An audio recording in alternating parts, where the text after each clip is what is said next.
channel is live. Hello, everyone, and welcome to Adventure on So Many Levels. We're going to play some Dungeons and Dragons. Woohoo! Dungeons and Dragons. So, last week we completed the epilogue of our 5-year campaign, and now we're going to play a one-shot set in the locale for Obojima Tales from the Tall Grass, which is a fun third-party source book that in many ways is drawing on some of the same influences that I was when I created the world of Seikamian, which our campaign was set in, but even more Ghiblified, as you might be able to tell watching this stream and seeing the artwork that we've got on screen here. This image is meant to depict Okiri Village, which will be the location for our adventure tonight. I'm Christiana Ellis, and I am going to be the Dungeon Master tonight. Our players tonight, Paul Fisher. Good evening. And Mark Kilfoyle. Hey, how's it going? I feel so weird not having my normal character. It's going to be weird. It's only been 5 years. I'm going to adjust our layout because I've got you a little bit off center there, Mark, but I am a little that. off center. No That's problem, just I got it. my personality. So, we're still setting up characters a little bit because there was some miscommunication about how we were planning to do it. But there is as I mentioned, there's a third-party book that is available both, in print and digitally, as well as on things like D&D Beyond, called Obojima Tales from the Tall Grass. A new and whimsical campaign setting for 5e. Create your own forgettable tale on the island of Obojima. It has lots of new fun character options and setting locations and a couple of short adventures, one of which we're going to play tonight. But let's talk a little bit about what is the nature of this place. Also, just as Paul is setting up his character, make sure you're using the 2014 rules. Okay. Because this book is still based on the 2014 rules, although they are coming out with a new edition, which will be updated for the 2024 rules. But for now, if you want the Obojima subclasses to work, you will need to have the 2014 version of the class. So let's just briefly touch on this about the world. Obojima is a world full of magic and spirits where people live and explore and where there are festivals for every occasion. Although life here is mostly idyllic with farmers tilling their fields and shepherds tending to their sheep dragons, there is plenty of adventure to be had. Travelers will find their fair share of it by simply walking from village to village, following rumors and spirit companions, and allowing the strange and wonderful tales of the tall grass to unfold. And then themes and tone include magic in the mundane, role-playing heavy, and then there's going to be, there's some combat, but especially in the more gentle locations like we're going to be playing tonight, combat is not going to be the main focus unless your characters make it so. And then generally speaking, there's not a whole lot of evil in the areas that we're in anyway. But the nature of the magic and such here is notable because there are some spells that are not, going to be usable in this. Now, you're playing level 3 characters. Probably none of these are going to be important yet. But the big difference is in terms of the cosmology. This setting is not like the material plane, and then there's the Feywild, and then there's the Shadowfell, and there's the elemental planes and the outer planes and so on. It is just the main world, which we might think of like the material plane, and then the spirit realm, and that's it, just those two. And so there are some spells like plane shift and contact other plane and so on that are just not in this game. So I think all of the spells that are, sort of omitted are higher level spells that you wouldn't have yet at level 3 anyway. So we don't have to worry too much about that. There's a bunch of new spells, which are fun, including one called Jolt, which is a cantrip which is a jolt of electricity springs from your hand towards a creature you can see within range, which can do damage, but you can also target a machine within range and temporarily turning it on, allowing it to function as if it were whelmed by a spirit or permanently enchanted. It's because this is a setting where there are things like old artifact vending machines that people have figured out, like they can restock them with actual new things, and then someone with the Jolt cantrip can activate it just enough to buy a thing from it, for example. And there are spirits, and there is weird little technology, and it's invited to have some fun little overlaps with flavor of magic. For example, you might have a wizard who instead of having a spell book, has a little cassette tape Walkman, and the Walkman, the different cassettes are the different spells that they might have, for example. And then there's the spirit realm, which is spirits have found all throughout Obojima. They have lived side by side with people for as long as anyone can remember, but they all come from a mystical plane called the spirit realm. There are spirits who stay only in the spirit realm. There are spirits who go back and forth, and there are spirits who just stay in the main realm, physical realm. There are portals. A lot of that is, exciting, but we don't have to worry too much about all of that for this adventure. But that's just the kind of vibe of this place. But so as we were just talking about, there are some fun character options, including a whole bunch of, there's a new subclass for all of the different classes. Did you pick one of the Obojima subclass for your character, Mark? Yes, I took, what is it called? It is called the College of Whistles. So I got to try to practice my whistle because I'm not as good as whistler as Welrin is. Is that from Obojima? I think so. I'm seeing College of Masks is the Obojima. Oh, okay. Maybe this was from a different one then. It sounded like it was the right one. Okay. I mean, College of Whistles does seem like it would be, but yeah, but I think that Perhaps I didn't. Oh, that's okay. You maybe pulled it from some other source book that I've got access to in D&D Beyond, but this is, we kind of decided at the last minute to do this, and so it makes sense that we're kind of figuring it out as we go. That's okay. When you, let's see. First of all, so you would have had to choose the 2014 Bard to choose it. College of Whistles? I see a College of Whispers. College of Whistles. it was the only new subclass I could choose. That's why I thought it might have come from that one. I don't know if the Obojima partner content is enabled in this campaign, actually. Are you okay? Really? I do have a character from this campaign. I just looking at. Okay, let me see if that. I think you have to turn it on your character. I don't think it's something I choose on my campaign end.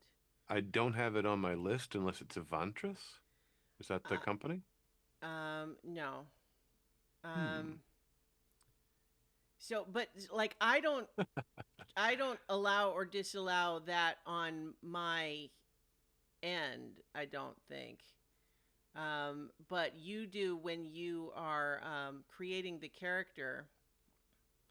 When you go and so let's see, one of the very first pages that you select. So when you have a character and you're in the character builder, there's the little home screen. Yep. Yeah. Right from now. there, you should be able to like partnered content, and you choose. Yep, I have everything enabled, okay. but Obojima itself is not listed. Okay, well, it's not. Yeah, I guess it's not called that. That's.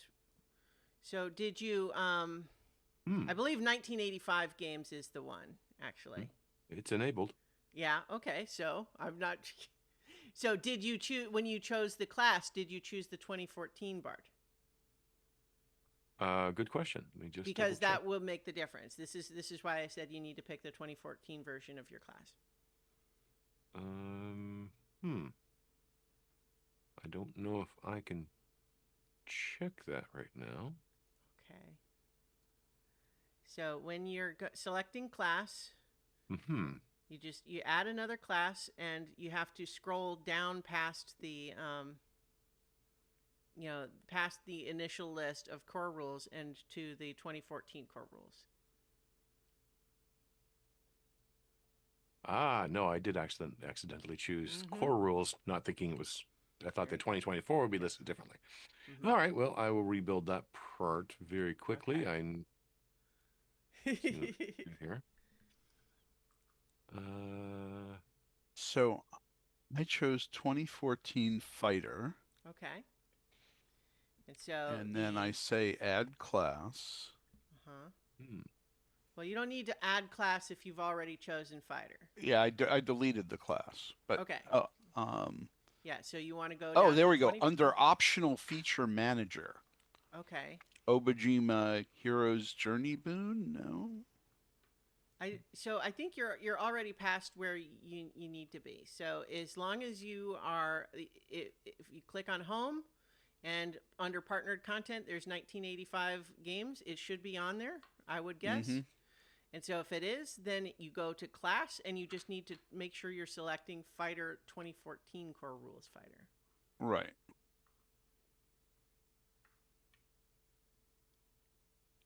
And then you have to make it level 3 before it would let you pick a subclass anyway. Okay. But in Obojima, you can choose as your fighter subclass Spirit Fused.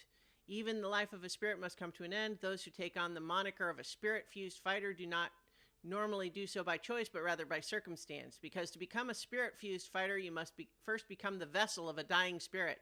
A task that can't be accomplished by choice, as no one truly understands how or why this occurs. All that is known is that the spirit's mind and body have passed on, and its essence now coexists within the fighter, granting them abilities beyond the capability of a normal spirit. Okay. Those who harness this power can channel the latent energy into objects, which produce a magical quirk or powerful attacks. These arcane tricks are how these unconventional warriors fight, and are the reason they have garnered so much attention and interest on the island. All right. I have chosen the Spirit Fused. Okay. And I will figure out how all that works later. Okay. So, how are you doing, Mark? Good. I'm just picking. I did pick the College of Masks. Is now available to me. Yes. And then picking my tools of performance. To be a bard from the College of Masks is to be a theater actor capable of losing themselves in a role by using masks they imbue with magic. Through these masks, bards can mimic others and even take on attributes of the personas their masks depict. To see the world through another's eyes, to show the world a face not your own, to become someone else, these are the actor's pursuits. Some local players might putter about on the stage as a hobby or distraction, but not bards of the College of Masks. Like liquid bronze being poured into a mold, these actors have turned their sense of self into a malleable thing, able to transform themselves into someone else. Yeah. I think I will take the Mask of the Fox. Okay. And some interesting choices. I will take the Mask of the Protagonist. Okay. All right, cool. So, when the two of you, I can read more stuff about the setting and everything, but then I guess let me know when the two of you feel like you've got your character all set and ready to be introduced. Otherwise, I can talk more about the setting and such in the meantime. Yes? Setting would be great for me. Okay. Yep, setting is good. All right. So, the location where we will be having our adventure tonight is in the part of the island of Obojima. First of all, the island of Obojima, as far as the people who live there are concerned, is basically the whole world. It is surrounded by ocean, of course. They don't know of any other land masses. if there are any, then anyone who has set out to find them has never returned. So they're pretty happy though. It's a nice island. It's got some good stuff on it. But there's one particular region known as the Gift of Shuratashi, known by locals as the Gift, named after the legendary spirit Shuratashi who once roamed Obojima.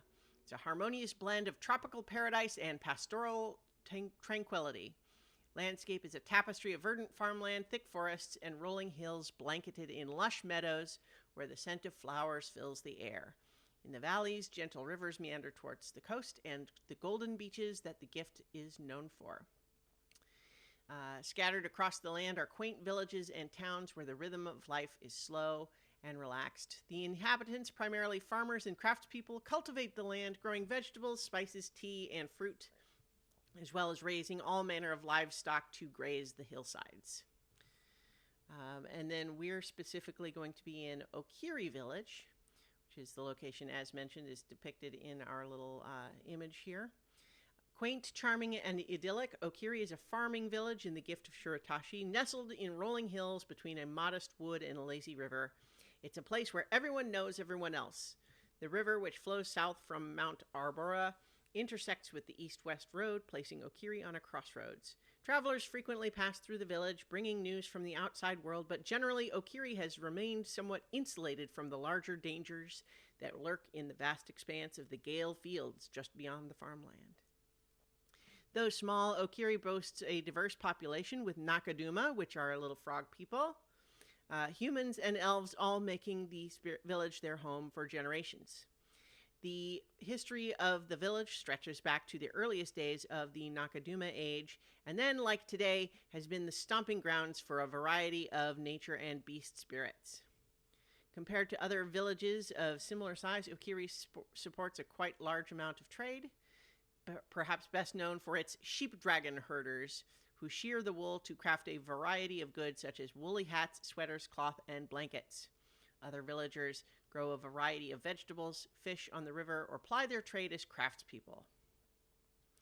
And there are sheep dragons, which are clever and mischievous creatures. Tending to them is no easy task, but there is great pride amongst the shepherds of the Okiri for the rich tradition that they are part of. There's also a farm collective, and there are a lot of festivals. The festivals are determined by and even named for certain crops. There's the Cabbage Festival and the Wrinkle Fruit Festival, and most festival days have festival games. And so you're getting kind of the picture, I think. Let me jump back and talk a little bit more about the machines that I was talking about. Let's see. Magic in the mundane. So let's see. I was trying to find the. So yeah, I'm trying to find where the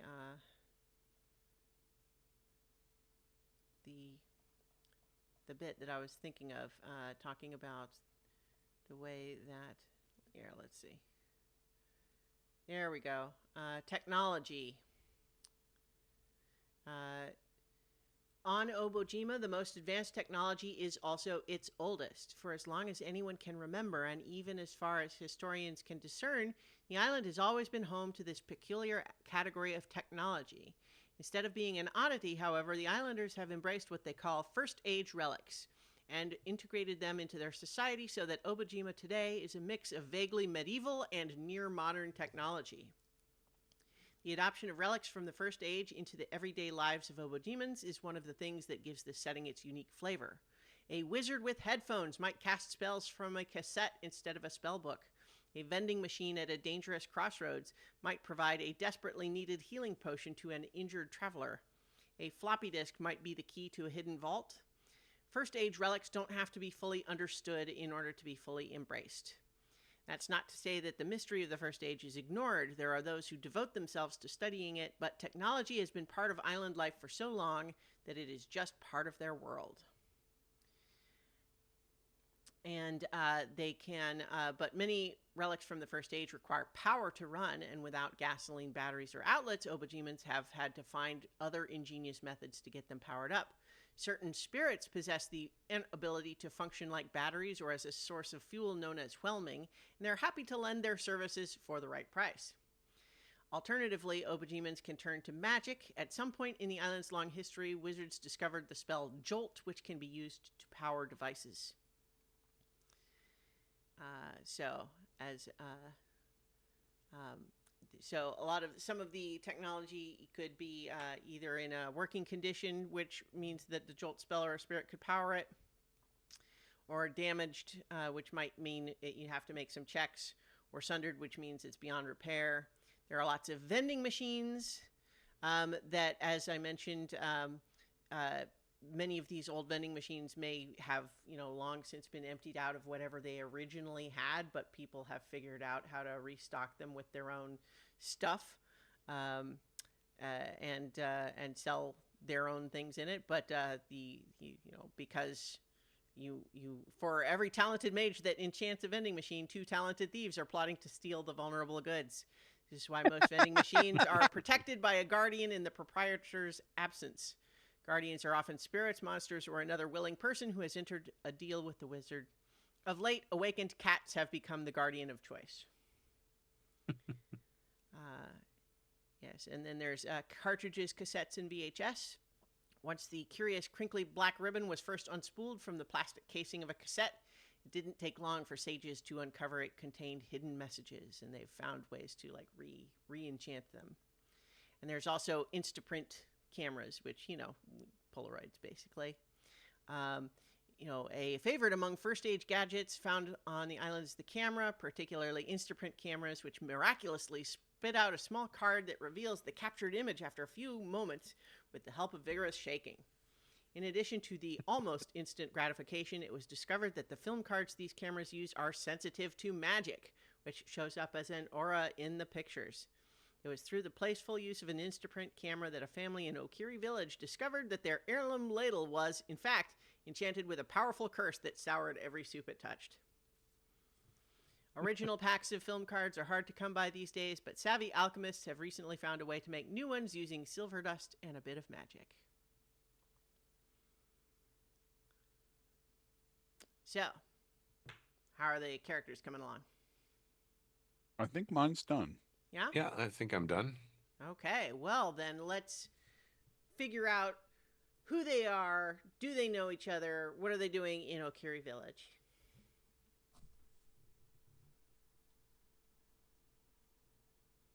You can start with who they are. I am Namakimono, which is the Japanese word for lazy person. This was the name that was given to him because everything is always ready. It's always in the right place. He's always where he's supposed to be. And he's never rushing. He looks like he's not doing anything pretty much any time you look at him. But if you give him something to do, you will find out that it's been done. You just never really see him do it. So everyone assumed that he was lazy, but he just got things done early and without any pomp, circumstance, or drawing attention to himself. He carries a quarterstaff and a longbow. And he is a, what do you call it, a spirit-fused fighter? Yes. He's human. Dark hair, dark eyes. Yeah. So, question about being a spirit-fused fighter. So, part of what that involves is you have to choose one or more of the arcane quirks. Did you choose one of those? I did. Yeah? I chose leaping sneakers. Uh-huh. While wearing a pair of shoes, you can use a bonus action to gain the effects of the jump spell for 1 hour. Hmm. Great. Love that. That was the channeling option. I was looking at the arcane quirk, which may not have been something you selected on the character sheet, but you need to choose one. These are all more flavor things. Okay. Did you I, not see this list? I did not see that Okay. list. I will go Um, look for it. so the list here, I could if I'll just read them. That might be faster. So you need to choose one or more of the arcane quirks listed below.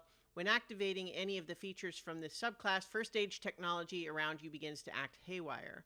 Or whenever you make a weapon attack, a radio or cassette player on your person plays a snippet of a song. Whenever you take damage, you cough bubbles. Spirits find your odor to be incredibly off putting. Spirits find your odor to be incredibly attractive. When you are unconscious, your body floats 1 foot off the ground and can be carried by the wind. Or when you successfully land a critical hit on a creature, your head randomly transforms into a strange visage, such as an anthropomorphic pig head, a crimson-skinned version of yourself with flaming locks, the face of an Uraguma, or a CRT TV, and it lasts until you transform again or take a long rest. I like the one where uh, when something happens, a piece of music Okay. plays from a radio. All right. Nice. And so tell us how did you come to be spirit fused?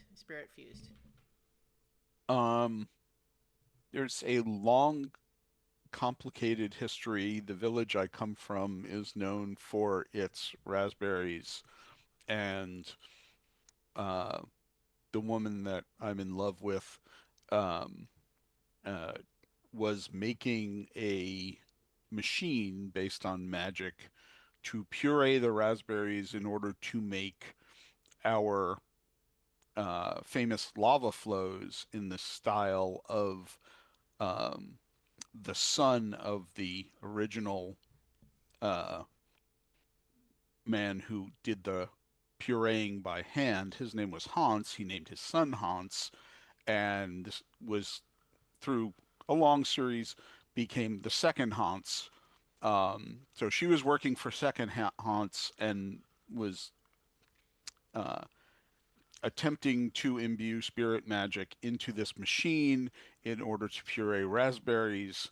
And um, there was an accident that wound up with him uh, being fused with a spirit because the spirit that was powering it apparently died at while she was testing the machine, and the machine backfired, and she was covered with raspberry puree. Mm-hmm. Um, and it just So I'm splashed all over her, I and she ran away. so I like that. I'm going to suggest that in addition to the music quirk, perhaps you just always smell like raspberries. Like doesn't matter how much you like shower or clean or it's That just raspberries is. okay. I am okay with that as well. All right. So Namakimono. How about you, Mark? Well, I don't have nearly as interesting or detailed a background, but a little wandering Nakudima, which is a frog person.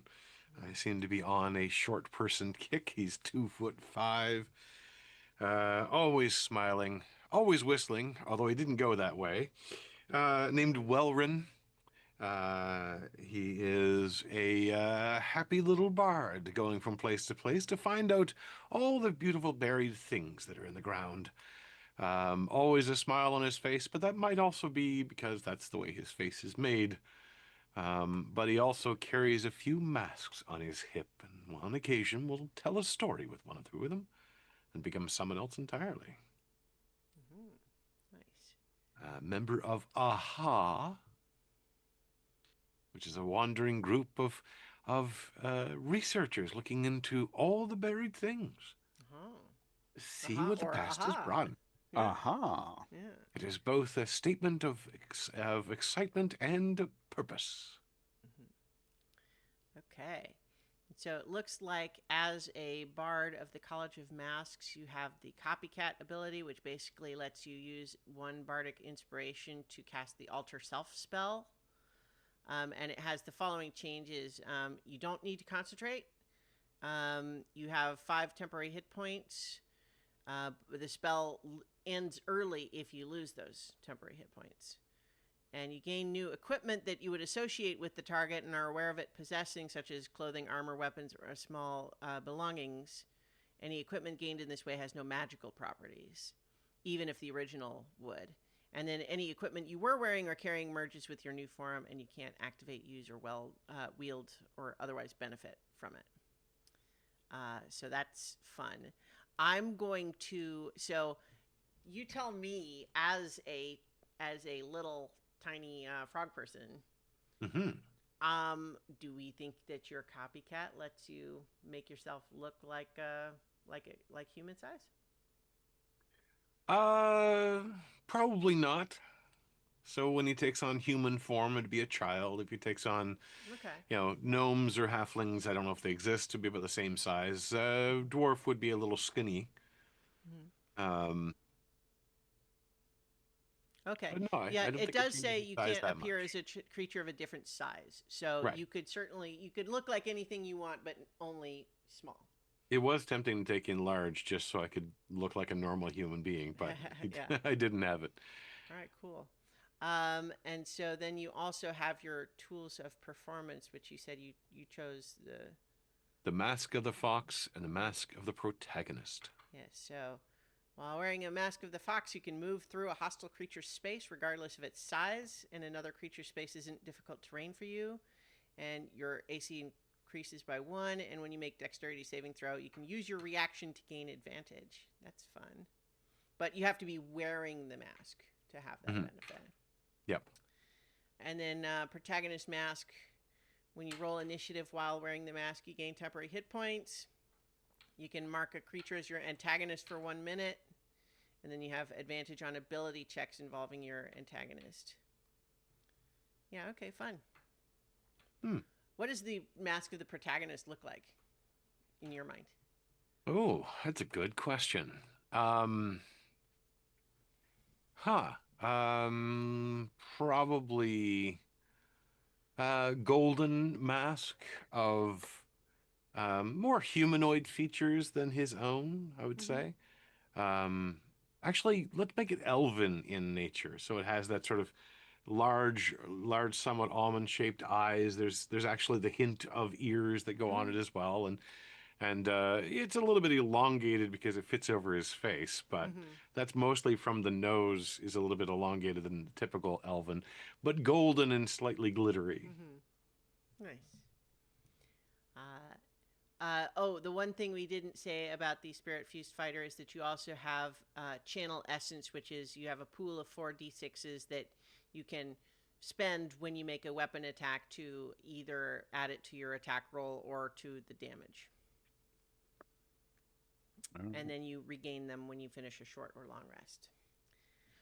Okay, cool. So,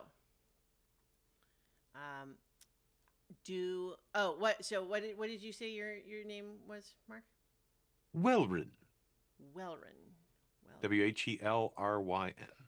Okay, so Think I spelled Whelryn it and wrong. Namakimono, do you know each other? You don't have to have. You can both happen upon the start of this adventure together if you like. But it could be fun if you knew each other. I would like us to have known each other. I mean, maybe you visited my village for the Raspberry Festival and enjoy a good lava flow now and then. I think that sounds extraordinary. And I saw you not as a layabout, but as a person of selective activity. I don't know why they call me these things, but it is my name. I answer to it. I just, you know, I'm always getting things done the day before they ask me for it. I mean, it's just who I am. You know, names are like clothes. You can put on a new one. Yes, but how will my beloved ever find me if she doesn't know to look for an amakimono? Ah, but true love will find a way. I certainly hope so. All the tales say so. So, what are the two of you doing here in Okiri Village? Are you just passing through, or did you come here for some purpose? Well, every village has a history and things that are almost known but not quite. And those are the things I look for. And I am looking for my beloved. All right. So you're just looking for things together? Yep. All right. So, You're looking for things, I'm looking for things. It's going to be a wonderful friendship. you have so much in common. Mm-hmm. Anyway, as you are walking through Okiri Village on this particular day, you hear the sound of weeping.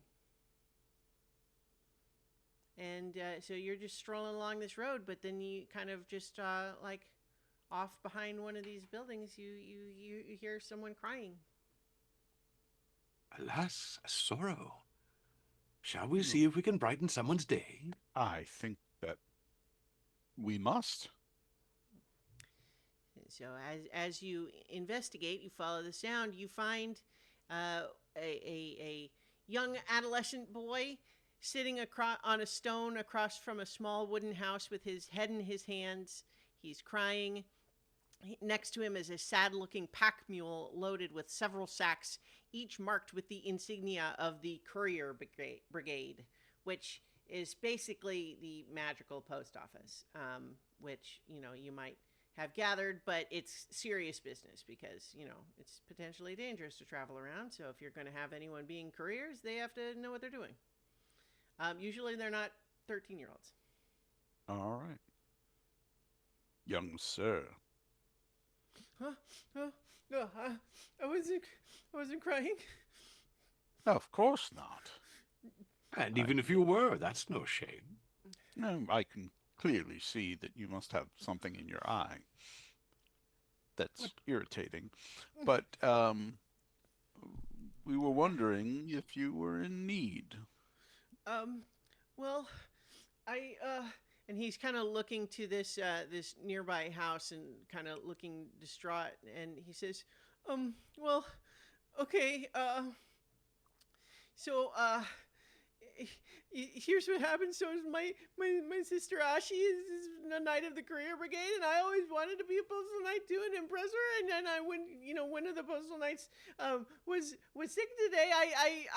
Ashi entrusted me to deliver their packages today as a first task of my commitment to the organization. It was my big chance, and now I've accidentally delivered a letter to the wrong location, and I don't know what to do. What am I gonna do?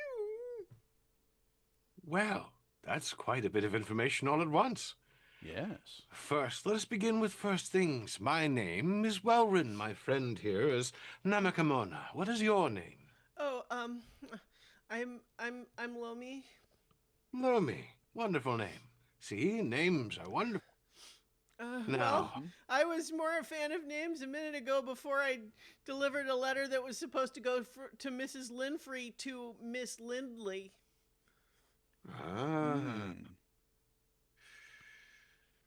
Well, let's see.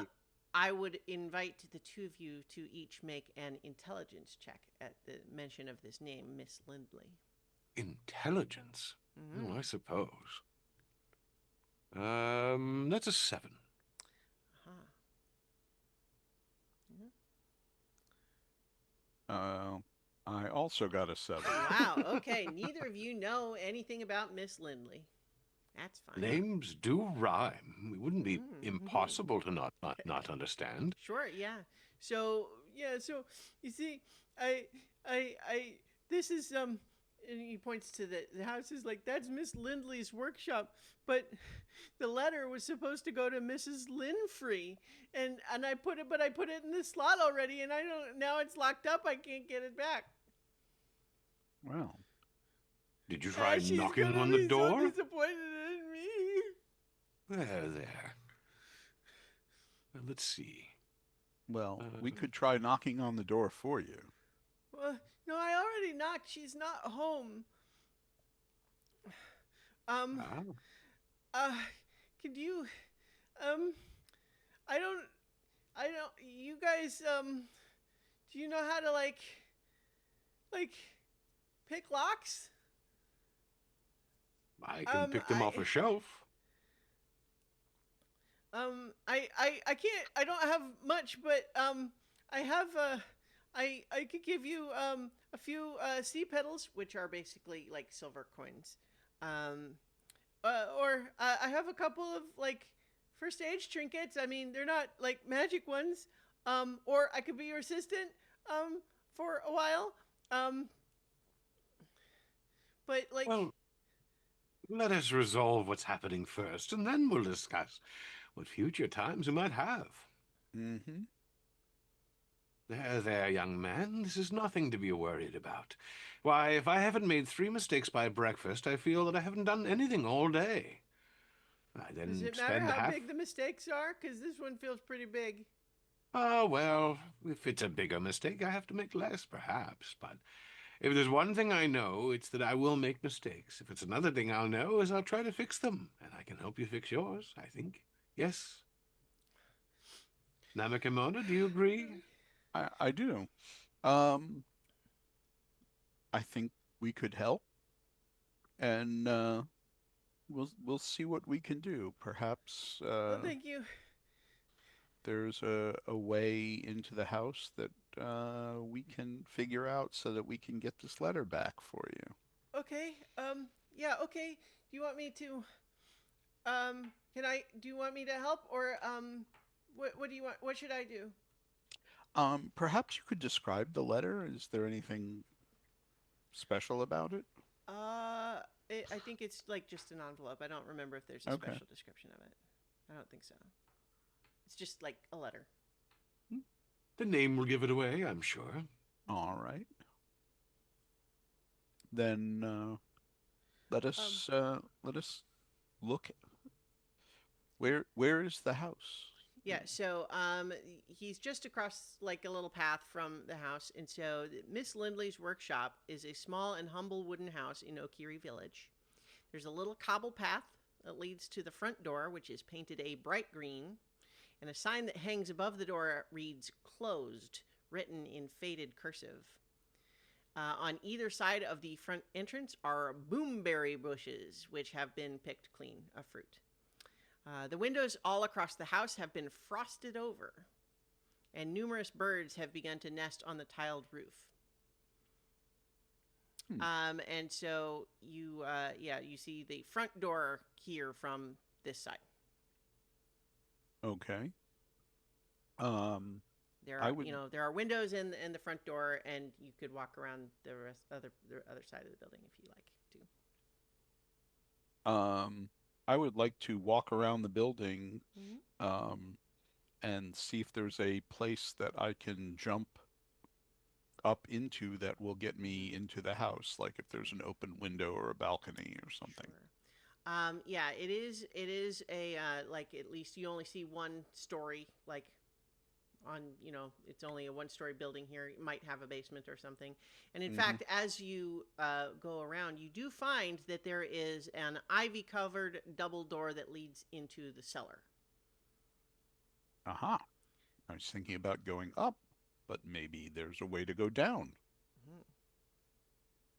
So I'm going to check and see if it's locked. It does have a padlock on it. Hmm.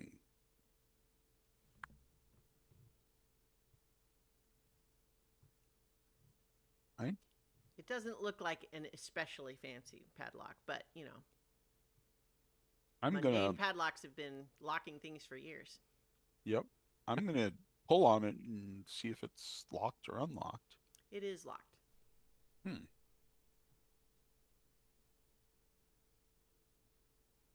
Well, wherein, um, I mean, I suppose we could break the lock, but Well, um, let us start by knocking on the front door.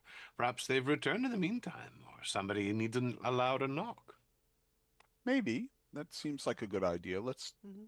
finish our tour around the house and then knock loudly and The house looks with rather fortitude. old and ancient and almost abandoned. I wonder if no one even lives here anymore. I think if Lomi hears you saying that, coming back around and says, "No, Miss Lindley definitely lives there." Ah, Um, yeah. Yeah, you can knock. But I've been sitting here since I last knocked, so I don't think anybody's there. There's Okay. also the sign. He points to the sign that says closed. Yeah. it's true. There's a slot on the door, though. You put the letter through. Yes, and just Hmm. points. And it's not much of a slot, but it's enough that you could put an envelope in it. Is it enough to have a peek through? Go ahead and make an attempt. Let's call it a perception check. I will look. That's a 12. Uh-huh. I think with a 12, you can't see much. It is a pretty narrow little slot. But I think you do get a glimpse of what looks like, let's see, it's a workshop. You can see that there are stairs off to the right, which probably, go down to the cellar. There is in the center of the floor sort of a big like work table that's got a bunch of stuff on it. And then there's various other bookcases and such. You don't see any people inside. Would I happen to see a key ring of any kind? No. Pity. Well, I will give the door a rigorous knock, just in case. Hello? Hello? Just had to verify, young man. No worries there. Mhm. I checked the Well, door to see if it's locked. It is. Okay. In going to fact, try you to. you find that the doorknob feels it's not even just like a mundane lock. It just sort of like the doorknob is just like completely frozen, like it won't even wiggle. Hmm. And you suspect that there might be some magic locking that. Aha.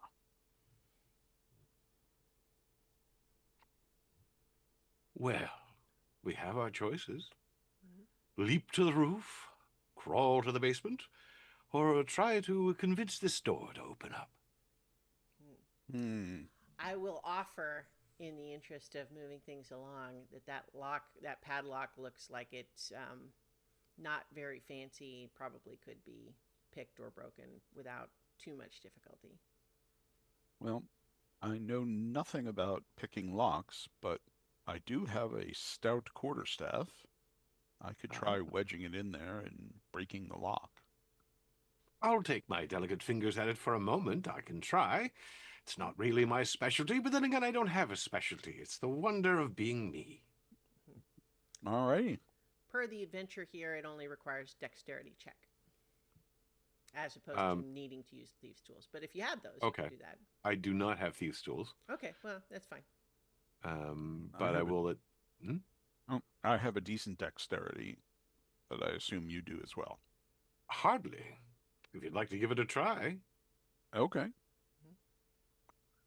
Just doing a dex check. Yep.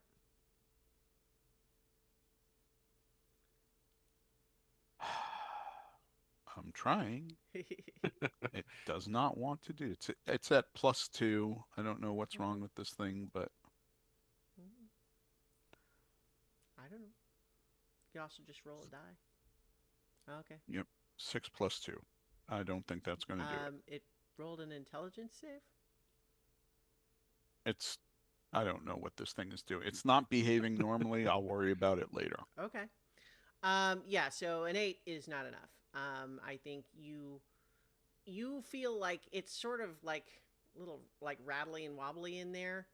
Like it you could feel like you could probably like it could be done, but you've not managed so far, and it's like taking some time, and you're a little bit worried about how long you're standing here trying to fiddle with a lock outside someone else's house, you know? Yeah. You gave it a great try. Let me give it a chance. All right. And he'll rub his hands together, Mm-hmm. hum a little tune, cast Enhanceability, Cat's Grace, Nice. to gain advantage on dexterity checks, Lovely. and a dirty Look at 20. that. A dirty Nice. 20 is enough. You with your enhanced cat's grace, you figure out that you can kind of just like if you're just like pulling on it just enough and then kind of thump it a little bit, it just pops the clasp free and it's open. Oh my, this is an intriguing little piece of machinery.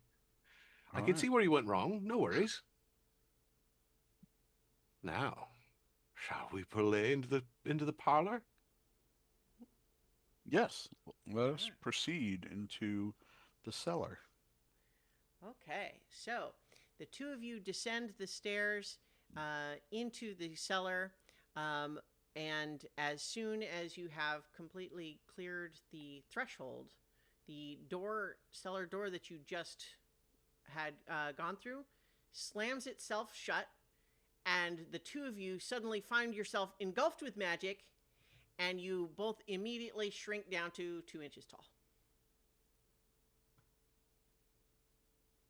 And I'm putting you on a map here, where I will give you control of your. Whoops! I need that to be on a token layer, not on the map layer. And so, yes, welcome to the adventure proper. Stymied by door. So, yes, you are now on stairs that are the proportional height of about like 15 feet to you each. Aha. Hmm.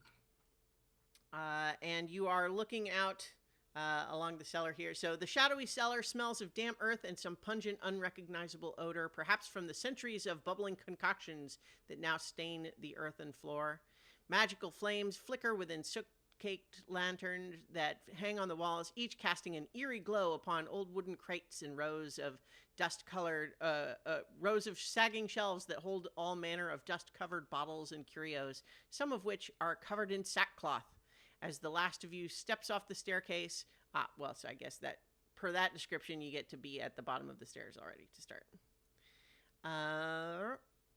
As the last of you steps off the staircase, the ground illuminates in sporadic arcane glyphs that cover the cellar floor. In an instant, your perspective warps, your eyes blur before focusing once more on the world around you. As you look about, you quickly conclude that you've either shrunk down to the size of a mouse, or this house is a lot more spacious inside than you initially anticipated. It's bigger on the inside than on the outside. Yes. Yes. And I always wondered if I would ever be able to wear a raspberry for a hat.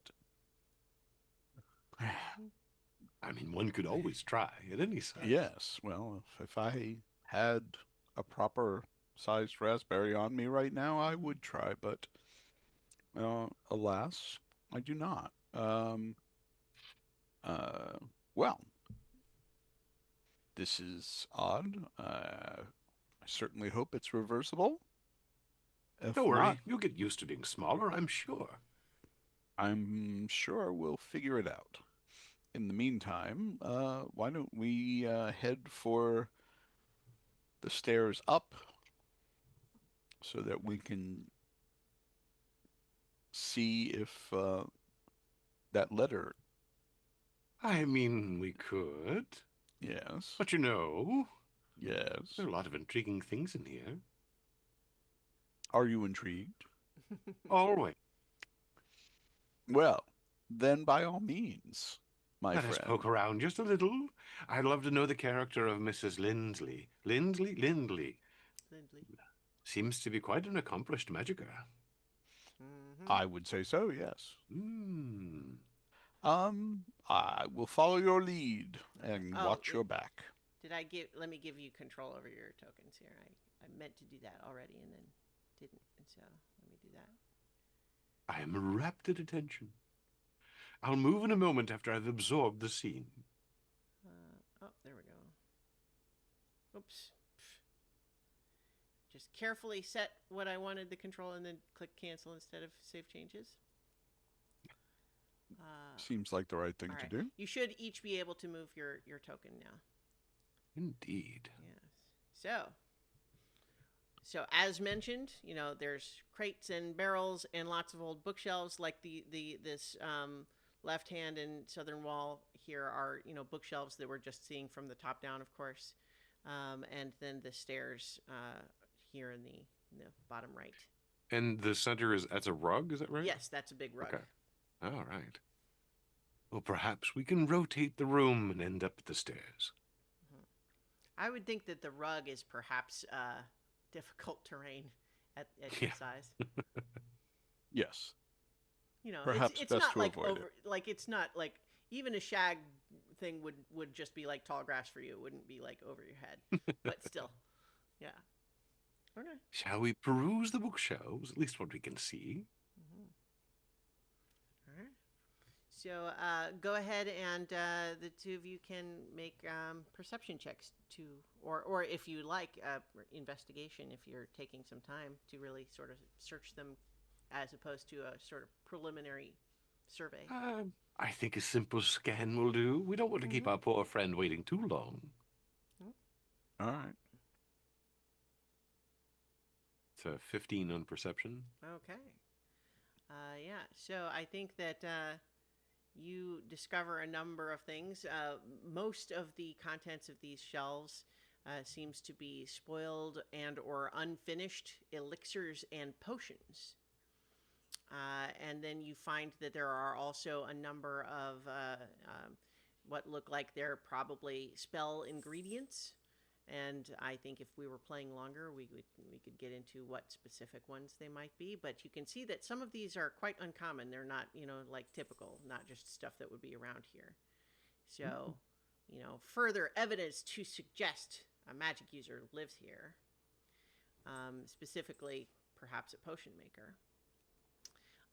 You find an old broken first aid trinket.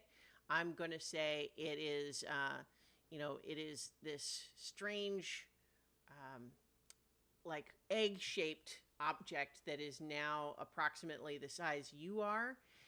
It is made of sort of a strange off-white plastic, but it has a little flat square in it and a couple of big buttons on it. And I'm, in the meta, I'm saying you've found an old broken Tamagotchi. So I was thinking, actually. Yeah. Does it look like it was discarded or lost, It or looks just broken? But is it on the floor or on the shelf? No, or... it's up on a shelf. Ah, okay. So these are the things that, like I mentioned, that you're seeing kind of like as you from the floor. Okay. Look up. You could potentially try to like climb up onto one of the shelves to search more clearly. But what I will go ahead and say is, in addition to that, with your 15, you also find paw prints and claw marks from what appears to be a cat, a normal-sized cat, which to you now would be very big. Oh my. Excellent. Good things to know. Good things to know. You know what I think? I think I want to know this person better, but perhaps at my normal stature. Normal stature would be nice. I'm sure they found all sorts of things. I think we might be in danger. That's no way to think. I think we're in for an adventure. Oh, possibly a dangerous one. Definitely an adventure. Yeah. So, Well, tell me. all sorts of foul-smelling things. Good to know. If we ever need a foul-smelling thing, we can come to her. Shall we make our way to the stairs now? Yes. All right. So you make your way, which would normally be a pretty small room. These big squares are what would normally be 5-foot squares. So would normally just be a 15 by 15 foot room, but you make your way across this distance, but then you are faced with these the staircase, which is what would ordinarily be a normal staircase is now a series of towering steps, each one about 15 feet tall, that lead up to a landing piled with books and boxes. Well, this is no obstacle for me. Oh, can you fly? I can jump. Oh, good. Jumping is fun. Yes. I don't think I can carry you when I jump, though. Oh, I can jump as well. Can you? Why, that's what these legs are for. I was born with them, you know. Alrighty then. Shall we make it a little more fun? A jumping contest. Yes. Style points do count, but of course, it's mostly about who gets there first. All right. On the count of go. I'm assuming you're both over there, even though only one of you moved your token. Oh, sorry. That's okay. Yeah. But yeah, okay. So you, with you having the jumping shoes, wisely chosen, and then the Nakaduma of you has a standing leap as a little frog person. Mm-hmm. You can both basically, like sort of one round at a time, you can jump up the stairs. Yep. I assume that Namakamona's speed is a little bit faster than mine. So I'm going to cheat. I still have the concentration on the cat's grace anyway, which is a dexterity boost. But when we're close to the top, hopefully he's not too much far ahead of me, I'm going to throw at my tongue. And I can latch onto something 15 feet away and drag myself to it as a bonus action. Yeah. Okay. So are you just doing that to get an extra step? Tile points. So you're not pulling him down. I'm pulling myself up one extra. Okay, cool. So you're racing up there, and how about this? Let's just have competing dexterity checks to see who actually gets to the top first. All right. I'm at +2 on a dex check. I'm at +1, but I do have advantage still.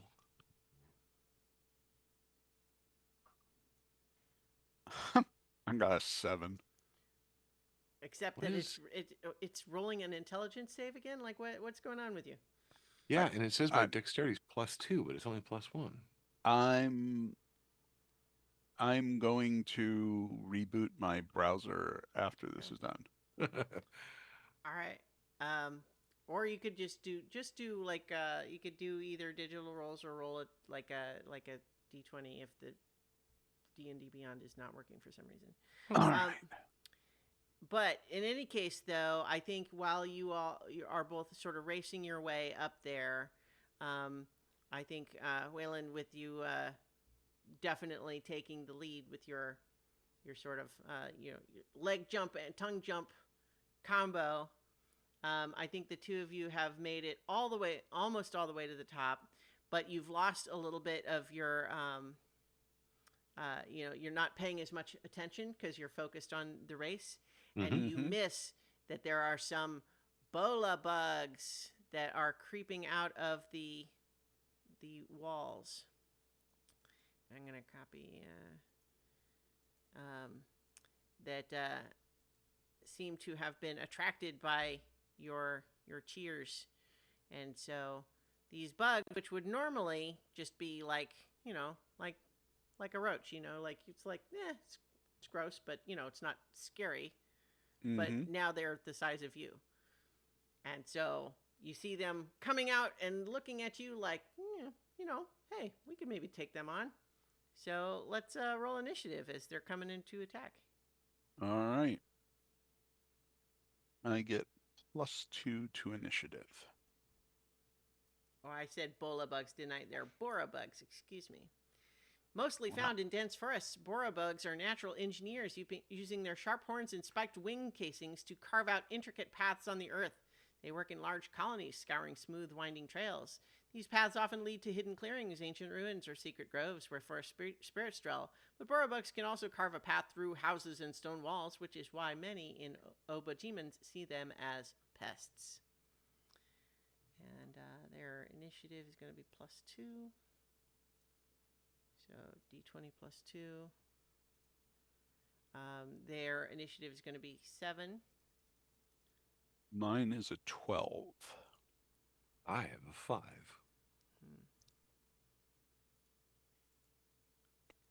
Okay. So I think perhaps your vantage point a little bit further down is what lets you see these things coming first, Namakimono. So what would you like to do? I will jump up and away from them, pull my bow, and fire at the one closest to my traveling companion. Hmm. So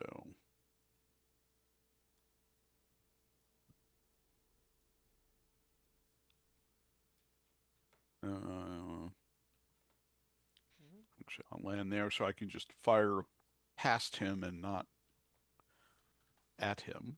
Yeah. I am at +6. And I rolled a 19, so 25. Okay, 25 will definitely hit. All Are you right. going at the one that's directly to your right, or the one that was in The one corner? that's, yeah, that's Okay. directly in front of me. So Okay. I don't want to accidentally hit my friend. All right. Yeah. So 25 definitely hits. Go ahead and roll Okay. damage. The damage is a cat face, which I think is an 8. What? Oh, you can't really see it, but or you could roll a die that you know how to read. well, this is the only one that I have. They have cat butts for 1s and cat Okay. faces for 8 for the highest number. Okay. So I Hit him got with a an cat 8 face. plus 2 is 10. Okay. Yeah, that's a solid hit on that bug. And you watch it. These bugs all have a soft sort of bioluminescent glow, but you watch it's the glow is casting weird shadows around around them, but it sort of reels back from this unexpected ranged attack. Is that the end of your turn? I believe that will be the end of my turn. Okay. Well, that one is going to. I just realized I'm remembering that this stat block is definitely written with this assumption that meaning it's written as a medium beast, meaning because it's medium compared to you right now. So in any case, yeah, the one that you hit is enraged by this, Namakimono, and it is going to charge at you. And so it does have to use dash, but it does run all the way up to you. In the meantime, these two are going to come after Waylon. Is it Waylon? Wellrin. Wellrin. Yes, and they are both attacking.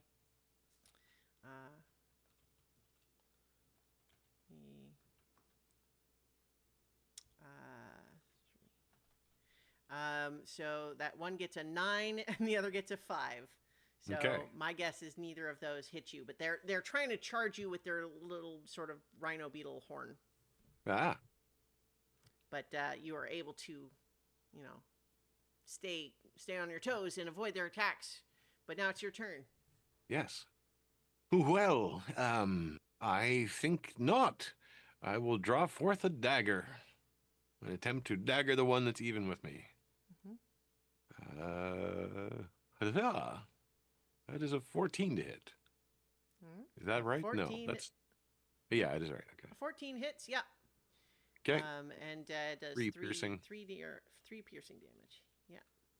Yeah, so you definitely slash at it, and it, it takes that damage. It's not, especially wounded with only 3, but you certainly you've harmed it. Excellent. Take that. Haha. You're still not going to win. It doesn't count. That's his turn. All right. Back to you, Namakemono. All right. I am going to switch over to my quarterstaff, which I paid $1.25 for, which makes it $1.25 quarterstaff. And I will whack at the bug in front of me. All right. And I rolled a 10 plus 5 is 15. Okay, 15 does hit. All right. Oh, cat face again. That's 6 plus 3 is 9. All right. And another 9 damage. It's not killed yet, but it's very wounded at this point. Would you want to use one of your essence die? Oh, Just a yes, reminder I you can would do like that. to use one of my essence die. And that will give me another d6 of damage. And that is a cat butt. That will be 1 more point of damage. Okay, well, so that's not enough to finish it. But as you expend some of this spirit essence, what is the bit of music that we hear? I get knocked down, but I get up again. Nice. All right, great. So it is their turn again. I think that one that you just hit is it's reeling enough, and it's angry. It's going to sort of just like you see it sort of fluffing up its wings and sort of getting its feet in just the right position, and then it shakes like a wet dog. And it's sending out a spike flurry. So you need to make a dexterity saving throw, Namakemono. This is just for you, for that one that's attacking you right now. Okay. Plus 2 on those. And that is a 2 plus 2 is 4. Okay, so that's going to be a failure. And so as it basically sends a spike flurry at you from all these little spikes on its shell, you're going to take 10 piercing damage. Ow! All right, and then as for Wellrin? Yeah, I can get it one of these times. They're attacking you with their horn strikes again. So one gets a 19. Oop, that's a hit. And the other one gets a critical hit. There you go. Yeah, so... it was nice knowing you, Wellrin. 2 hits this time.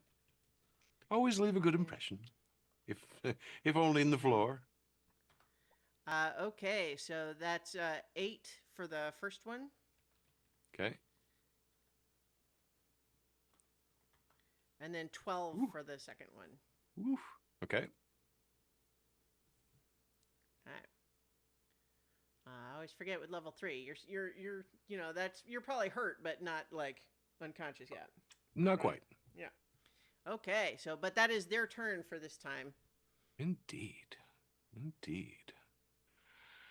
Well, I think, let's see. I think I am going to take a bonus action and put on a mask as I pull the fox's mask over my face. Let's see how cunning you are. Let's see. So that will make me a little bit better to save. But I will take a spell for myself. I will take a second level. Oh, wow. Actually, that's quite effective. I will take a second level healing word for 14. Nice. Very, very helpful. That's a very good roll for It's for, 4d4 plus 3. yeah. So you Unless got maybe I'll get the new version. Well, Oh no, shit!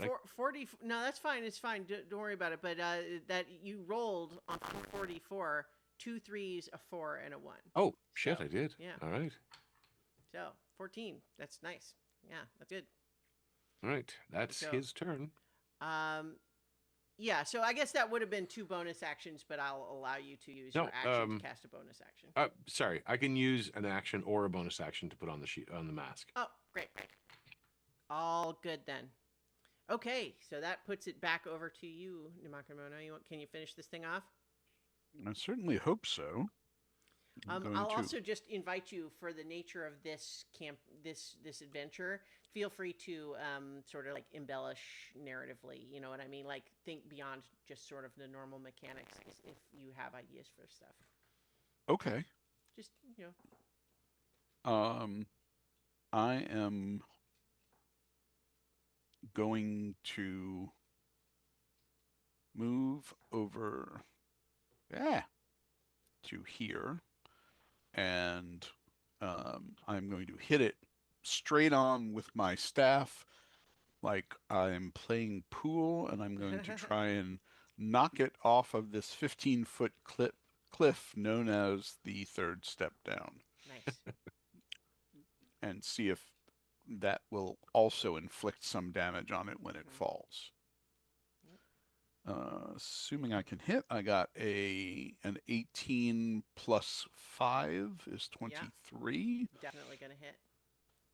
And come on, so you're cat definitely face.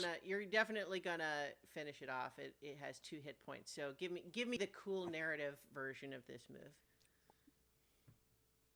I thrust forward with my staff right into its big horn, which causes it to knock up, and as it tries to right itself, it accidentally jumps, sending itself up into the air, off the back of the stuff, and it lands horn straight down into the ground and just kind of mashes down on top of its own horn. Yeah, crunch. All right, yeah, you've finished it off. All right, and I still have movement, so I'm going to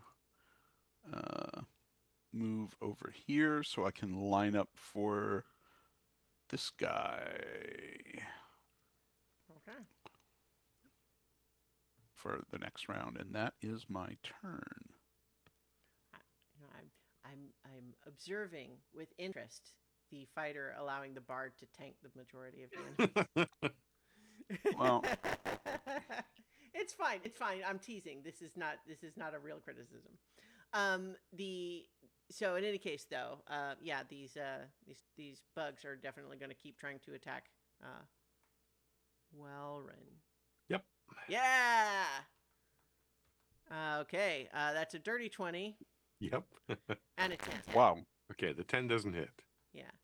So that's 6 damage with that one. Is that there's just sort of like they're sort of just with their horn sort of jabbing it at you. All right. Well, it's been fun, but not really. I'm going to go now. Here's a question I'm just going to offer for fun. Do you talk the same when you have the masks on? Oh, yes. Oh, yes. In fact, the masks probably have the little flapping jaw, too, so.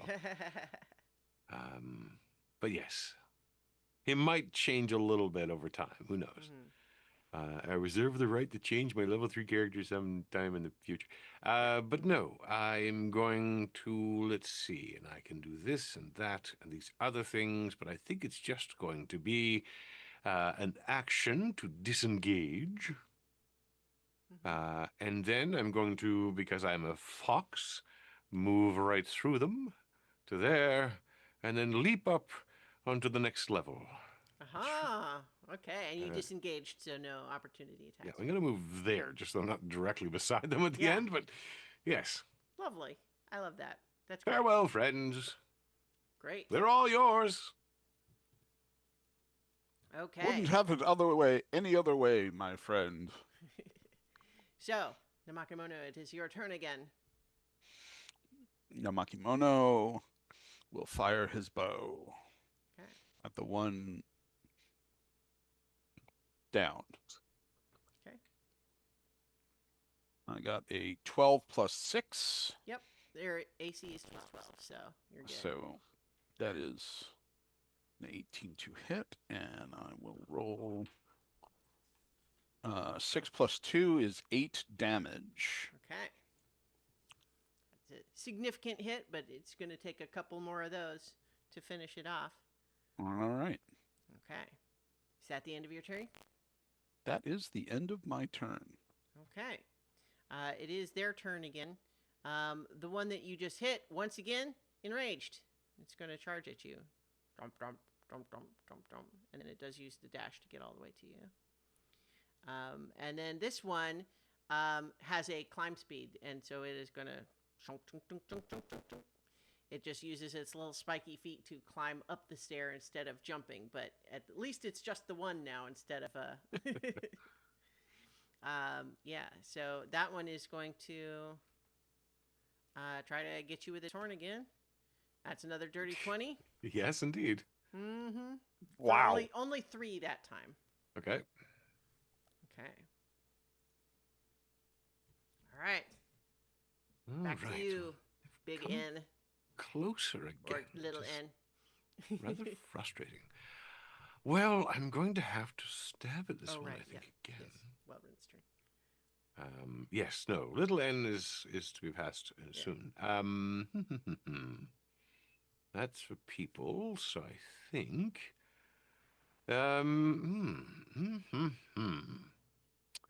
I think I will utter a tune and cast a spell once more.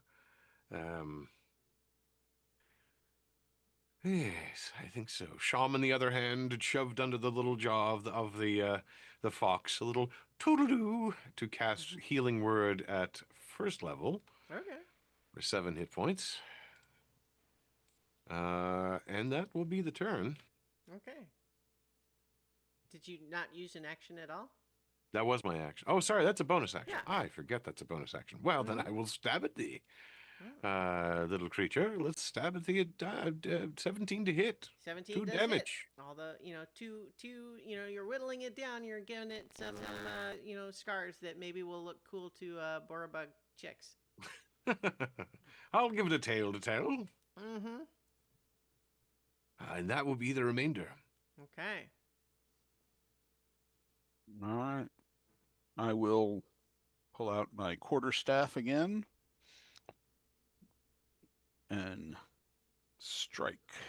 I got a 9. Okay. Give me an 9. 8. Unfortunately, yeah, your quarterstaff resounds off of its tough chitinous armor. Poing. Yep, exactly. All And right. in return, it is going to try to, snoot you. Okay. But it only gets a 9 also. Aha! Yes. Whereas the one that is going after you, Walren, is going to do its little spike flurry. So that is a dexterity saving throw for you. I will take my reaction and do it with advantage. Because I'm a fox, don't you know? 16. Yes. A 16 is a success, so you will only take half of 9, so only 4 spike points. damage. All right. Okay. Oh, wait, it's me. Yes, it is. Goes Well, fast when then. there's only It's true. 3 actors. I will take a bonus action this time to sing the praises of my newest friend. I know you can do this. I believe in you. Here's a tune in your honor. And I will give him a bardic inspiration of a d6. Lovely. And then I will stab at this thing once more. I said no. Only an 8 to hit, though. No, it engages with your dagger with its horn like it's a sword. That's not fair. And you do that thing where you're like briefly like locked blades, Well played, Bug. Well played. All right. I am going to use my bardic inspiration You with can my decide after attack. you Yeah, roll. so you can Oh. roll your die, your 20 first, and then decide if you want to put it on there. And don't forget about your essence dies. You Yep. could put them on there too. Well, I got a dirty 20 with the quarterstaff. There you go. Okay, there you go. So You Alright. can add it. Yep, no, that's can it. add it to Ability, the soul, attack, damage. roll, or save. Nope, not his. yeah, so the bardic inspiration can't be added to damage, but your essence Oh. dies can. Right. Okay.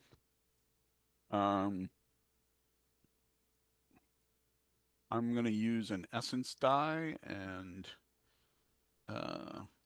roll 2d6 for damage. All right. +3. So that is cat face. That's a 6. And a 2 is 8 +3 is 11. All right. Yeah, that one is pretty wounded now, but not completely finished off. So it's going to try to get you with its horn again. All right. It gets a critical fumble, and I think it so overreaches with its attack that it ends up falling over and getting on its it's turned over and it's on its back briefly. All right. I think it will be able to recover on its next turn, but for now, it's you can treat it as prone, like it has advantage. You would have advantage on it. All right. And then the one that over by you there, Walren, is going to get an 18. Yep, that hits.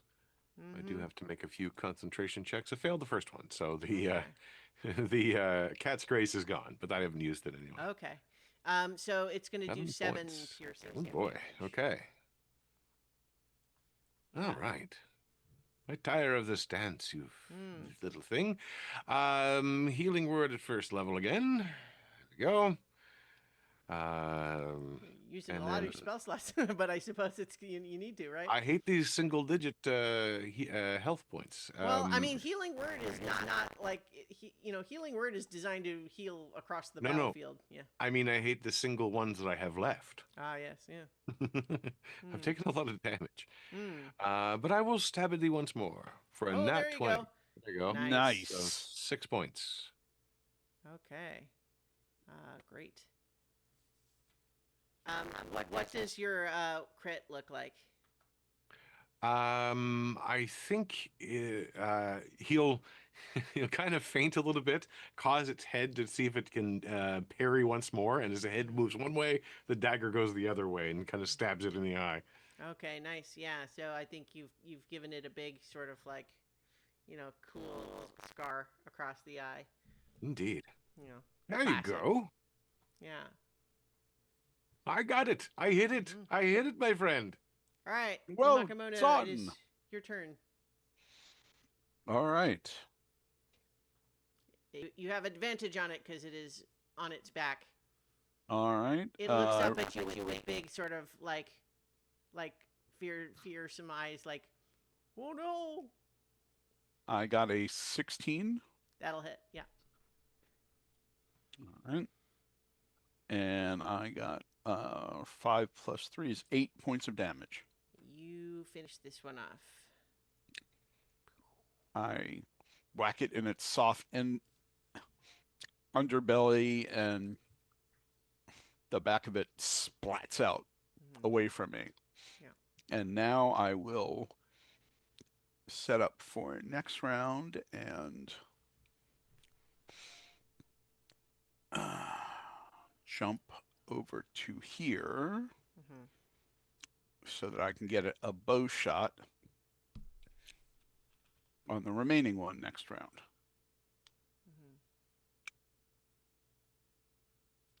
All right. So, the remaining Borobug is looking you over, Welrin, and it looks like it's about to rear back and jab you with its horn again, but before that can happen,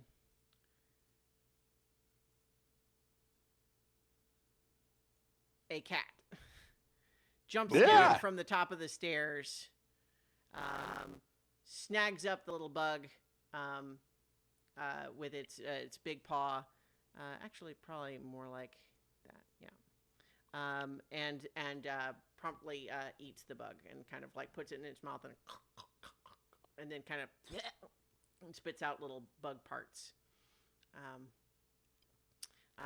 but then it sort of sits on its haunches and licks its paw a little bit, like peering down at the two of you, kind of like curiously. Well, And I will so, bow. notably, this is a cat with a portly paunch, crooked whiskers, and a coat of thick fur that sticks out at all angles, which makes him always look as if he is just woken up. You I will bow? bow. Yes, Yeah. I bow as Okay. well. Thank you, good friend. Thank you. One of you make a like a persuasion check with advantage. All right. You should. Oh, I have +1. What do you have for persuasion? +4. You do it then. A 9. Okay. So the cat surveys the two of you bowing with an unimpressed expression, and then just looks at the two of you and just says, "I've seen better." Very good. Oh my. I hope to be better someday. I hope to give you a chance to witness me as I get better. It sort of paces along the step and then sits here where I can look at the both of you. And so first of all, it is talking to you. I think the two of you would be familiar that awakened animals are sometimes a thing in this setting. So it is perhaps surprising, but not necessarily shocking. Like, oh my gosh, a talking cat. It's more like, oh, this cat talks. You know what I mean? But yeah, so in any case, she, he sits again and looks down at you and says, "So I know why the two of you are small. It's because you broke in to the house of a witch. Your loss that you are so small. But why would you dare for such an insane thing?" Well, we did not mean to offend. A young mail delivery boy accidentally delivered the wrong letter to this house. And seeing as there was no one home, we had hoped to get the letter, which belongs to a, a different recipient, a different woman with a similar sounding name, and be gone or apologize should we have found anyone. We're simply trying to help a young boy in his distress. It is his dream to be part of the male guard, and this I was the don't first care task. about any of this. Hmm. But you have happened to break into a witch's house, as previously mentioned, insane, and you have suffered the consequences, but you have done so on a day where I am inclined to bargain with you. Oh. You see, there are pixies upstairs. And they are constantly fawning all over Miss Lindley, trying to convince her that they should be her favorite. Outrageous! And because they know that I am naturally going to win any such competition, they have taken to dirty tricks, like hiding my treats. How dare they? Exactly. Now, I'm pretty sure that I know where they are, but I can't get there myself. They've placed my treats, I think, on the top of the bookshelf in the main workshop. And it's It's too high. They know that I used to be able to get up there, but I am a dignified cat of advanced years, and they taunt me by placing my treats up where I cannot reach. So, retrieve the treats for me, and not only will I allow you to claim this misdelivered letter and leave with your lives, but I will even tell you which potion upstairs will restore your size. We shall retrieve your treats. And in return, we want only the letter and to return to our normal size, and then we shall depart. These terms are acceptable to me. Now, because I want you to succeed, is there any additional information you would wish to know? A few things, yes. First of all, I am called Welrin. My friend is Nakamanono. Oh, no, he's not. He's Nakakimono. Namakamono. I can't get the name right. Makimono. Yes, of course he is. As he said. But what is your name? So we will be able to keep you properly in our minds. I am Emerson, familiar of Miss Lindley. Indeed. One so obviously powerful and brave as yourself. Certainly worthy of the title. Thank you. Yes. Now, you say that this is the very top of a shelf. Now, as you can see, even my normal stature would be somewhat difficult to reach a top shelf, but as I am now, it seems somewhat challenging. Is there a rope or a ladder or a bridge that might be climbed? This is not my responsibility to figure out. No, I'm simply asking. You said there might be questions. There No are worries. no ropes or bridges. It is a bookshelf. Ah, well, we'll have to invent some then. Indeed. Now, see, my thinking is this. Although the height is quite high for one of your current stature, you are light by comparison. You can climb. Mm-hmm. Certainly. We'll find a way. I just thought I'd ask. Indeed, you shall, if you ever wish to return to your full size. I rather desire it. Although I'm used I- to being small. I do desire first to make sure you get your treats. Yes, quite. Indeed. I mean, here's the basic deal, is that without those treats, I don't tell you which potion will restore your size, and so you may reclaim your letter and spend the rest of your lives as 2 inches tall, for all I care. Well, All having right. my life is a good thing to start, but I would like to be taller. I would like to be back to my usual self. I am quite adaptable to any situation, but I must say, fighting bugs is not how I saw my life going. And my beloved, who ran off covered in raspberry puree, I feel she would not have Emerson me. kind of leans down and is sniffing at you. How curious. Yes. It's a permanent and overwhelming raspberry clone. You, Nakaduma, could you recover the treats by yourself? I don't know. The Welrin is the Nakaduma. Oh, right. That is not his name. Yes. Could I do so? I think we'd be much better as a duo, as we fought here as a team. Very well. Straightens back up again.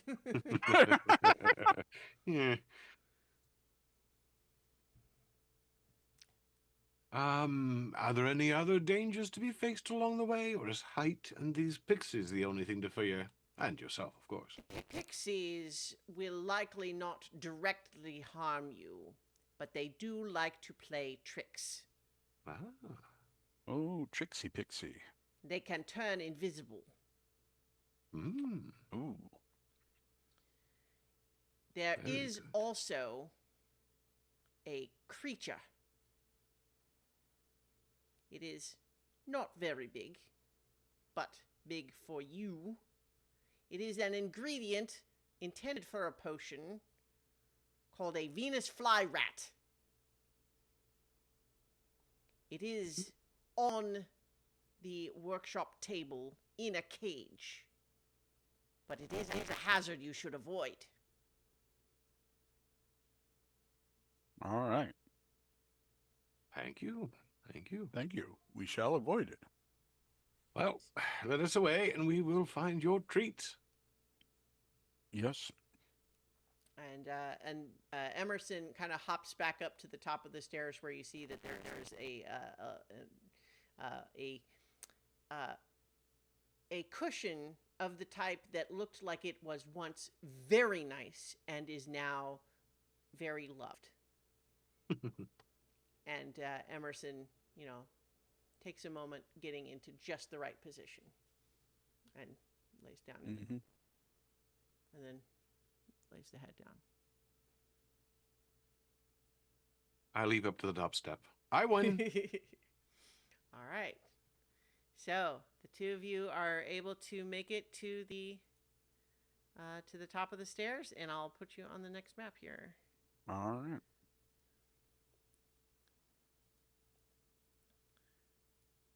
So you are now. Oops. At the top of the stairs here, and so as you can see on this map, I did move the little tab, right? Yeah, there you go. Mhm. These are, there are shelves here, but it's not very tall. You don't think that would have been the one that Emerson was talking about. But in this little hall that you're on, it is a narrow. Don't move there yet. Sorry. You're in this narrow hallway. It's piled with old books, papers, jars, and other various clutter. To a tiny creature, traveling along here would be a perilous affair, like crossing through a canyon with unstable cliffs. And so I think as you have reached the top of the stairs and you're just starting down this little hallway, you hear, from above you, oh boy, new toys. Well, I think we found the pixies. Yes. Or at the very least, they've found you. Mm. Yep. Mhm. Wow. I make sure I have my quarterstaff All right. at hand, at the ready. As you take a step forward, make a wisdom saving throw. Namakino. Aha. I am at -1 for those. Mhm, mhm, mhm. 6. Yeah. That's not going to be enough. So, as you feel this sort of magic drifting over you, I would like you to roll a D10, please. Right? I rolled a 6. Okay. You know that you were about to take a step forward and start walking through this hallway, but then all of a sudden you just sort of magically feel a little like fuzzy in the head, and um, you're just you're you.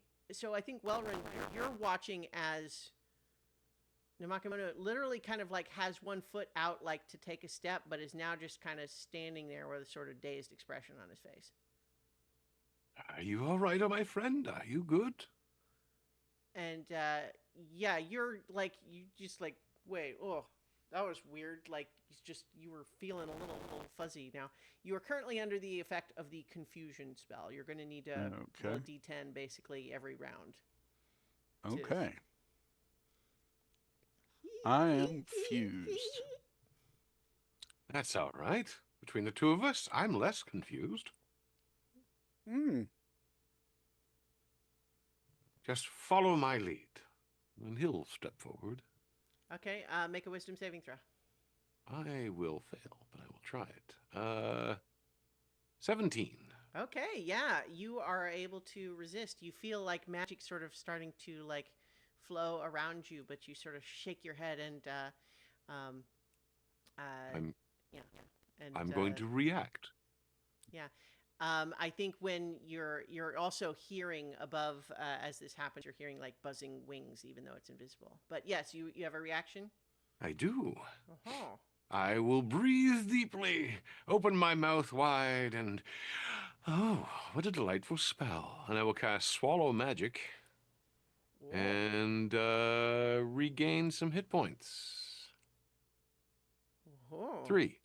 It's not a great spell, but Sure. it's something. It's funny. I think as you do that, you hear these two voices like, and then they like you hear the buzzing go much farther away, and he's like, "Did you see what he did? He ate my spell." Well, my spell works perfectly well. On the other one, your spell must just be defective.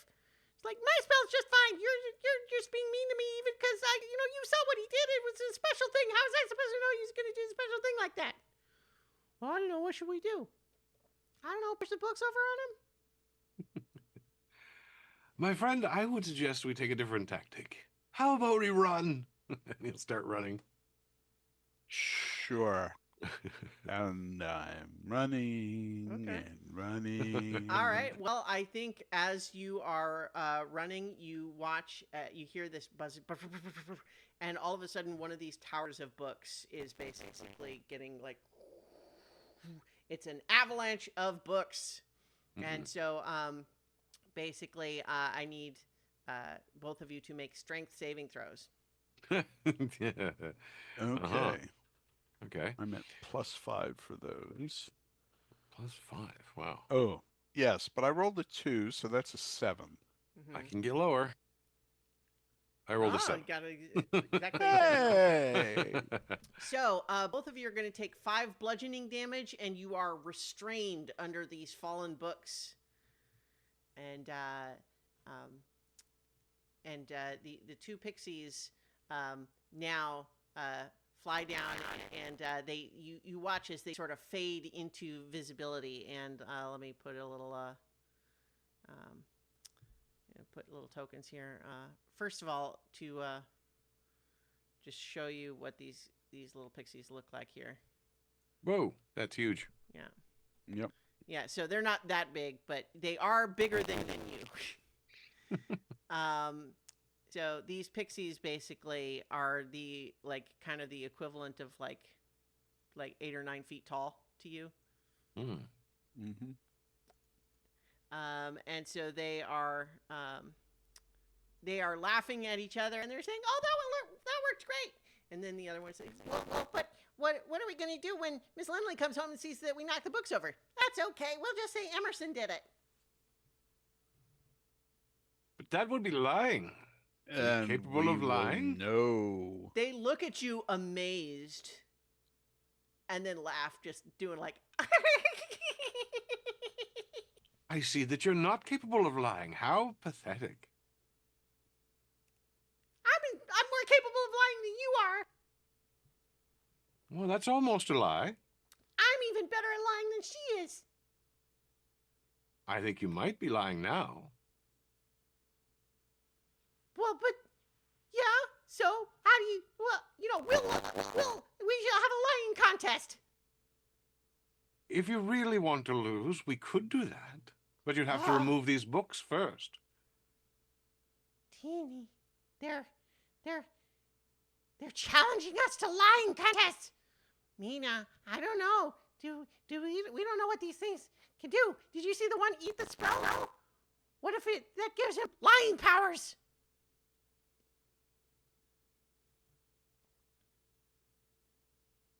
I'm waiting, or are you too afraid to get started? Make a persuasion check. Yeah. Oh, 15. It's better than I thought. Okay. I think that the two of them hear you say that, and then they look at you and look at each other.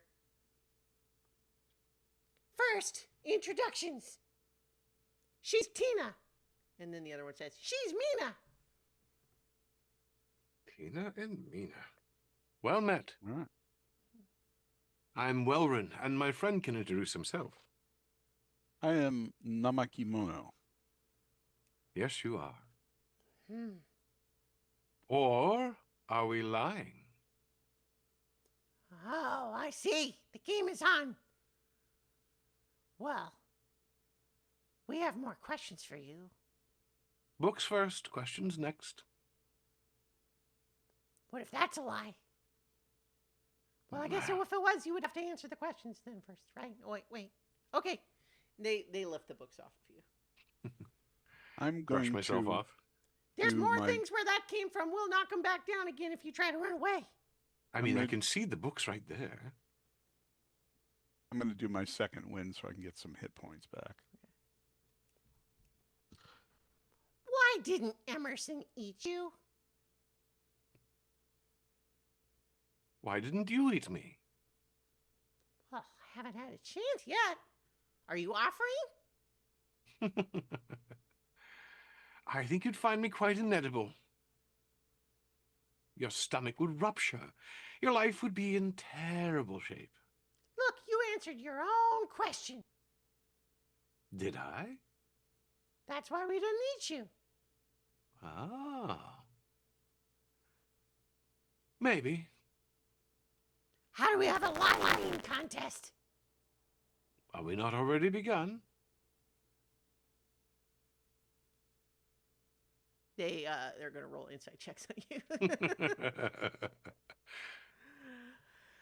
Let's see, what do they got? +2. 5.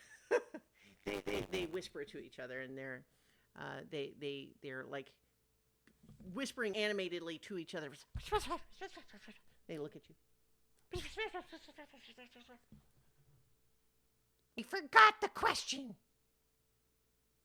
Did you? I'm not sure you did. I think that's an attempt at a lie.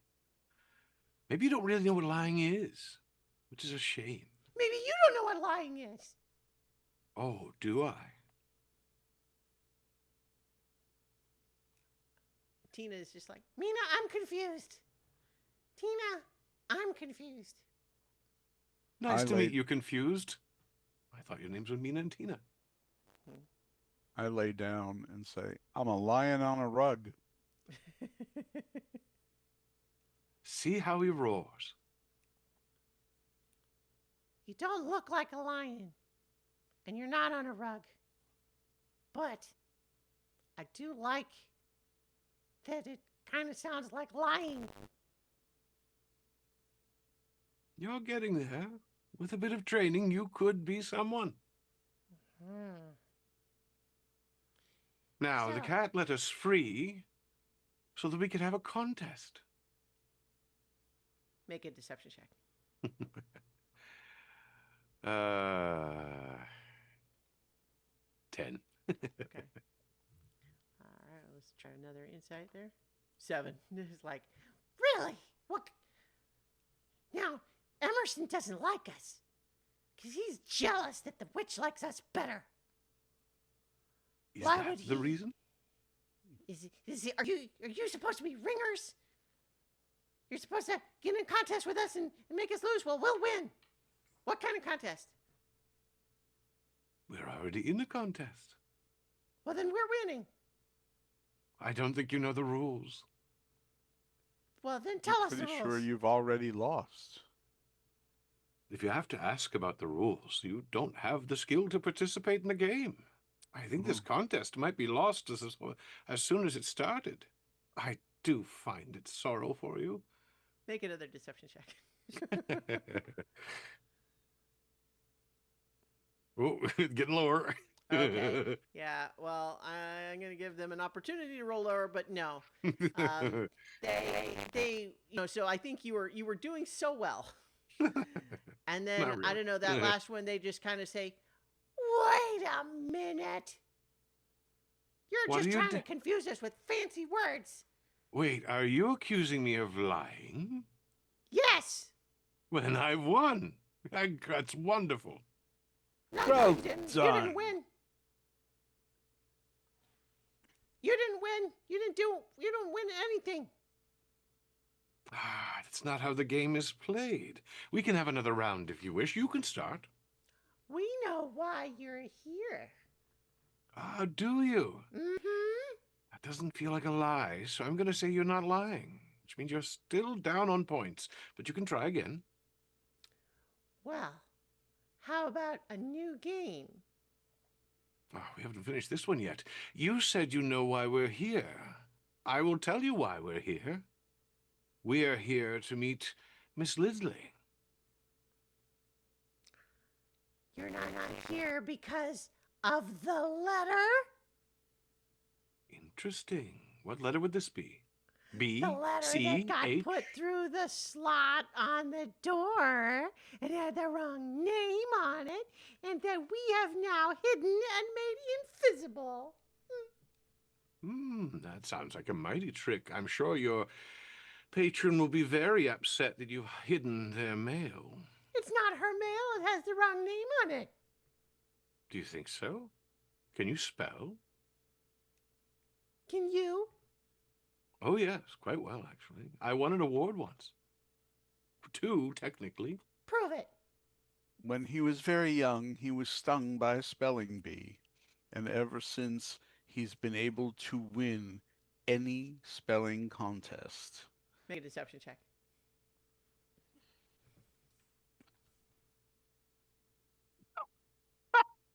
Six. You guys, see, now this game is not fun anymore. Cause you're just saying whatever, and you're trying to trick us. But you know what? We're the ones in charge around here. You know, you think you're gonna, barge into this house, and we make the rules around here. We decide what the game is. We decide what the rules are. I shall take notes to tell Miss Lindsley that, then. Yeah? Will you?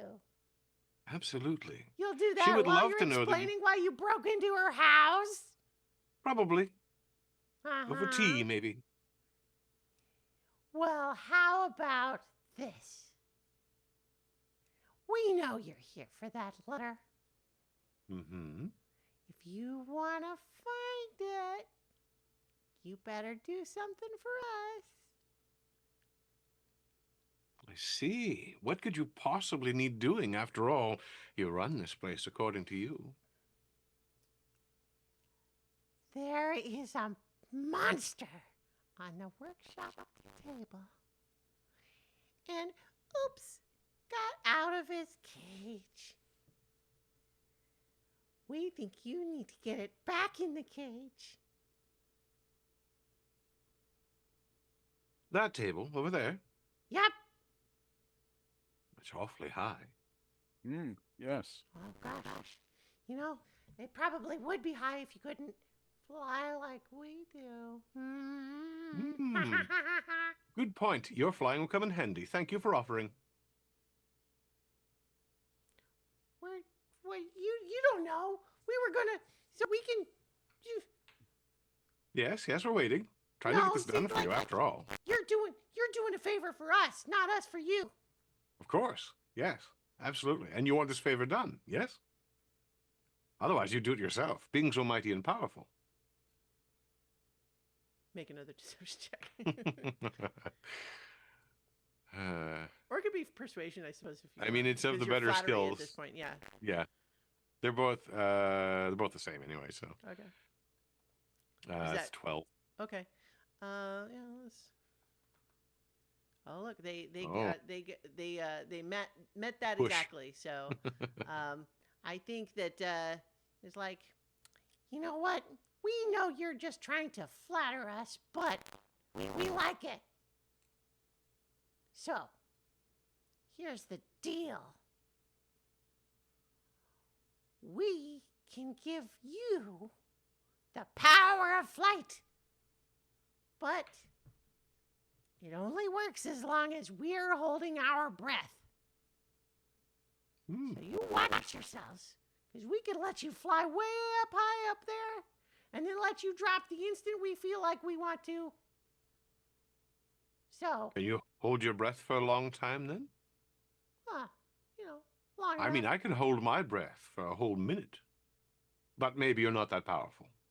We can hold our breath as long as we feel like it. That's what everybody says. And then you just give up and say, oh no, I just gave up on my own. Well, you know what?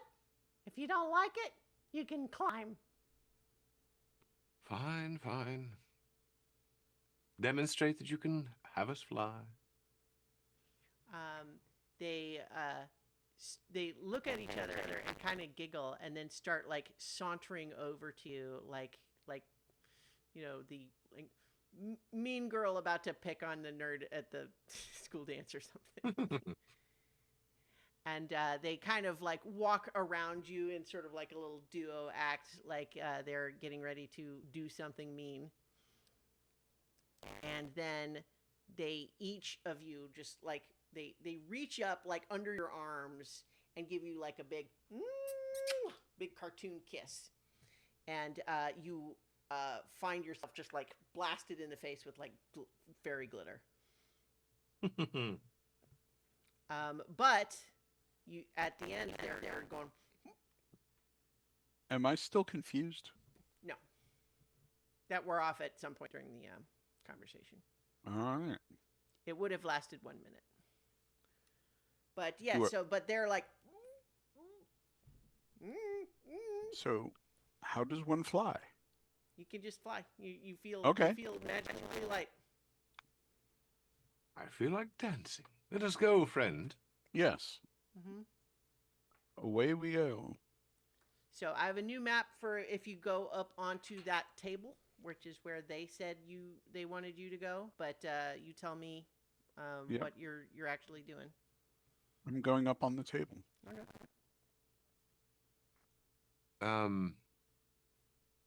Okay, so they're floating around or Yeah, keeping so pace. that you have a flying speed of 30 feet for as long as they are holding their breath. Okay. All right. Does anything on the table look soft? Well, let me show you that map. Oh dear. So you're now seeing this is everything on the table. I believe I have a text box that I can describe for you as well. So large work table covered with the tools of Miss Lindley's arcane trade. There's a whole bunch of potions on this table. There is a little miniature cauldron full of a currently bubbling, boiling substance. And you know, right now you have been led to understand that there perhaps is a creature of some kind. Yes. Lurking, hidden somewhere on the A table. Venus fly rat. Yeah. Mm.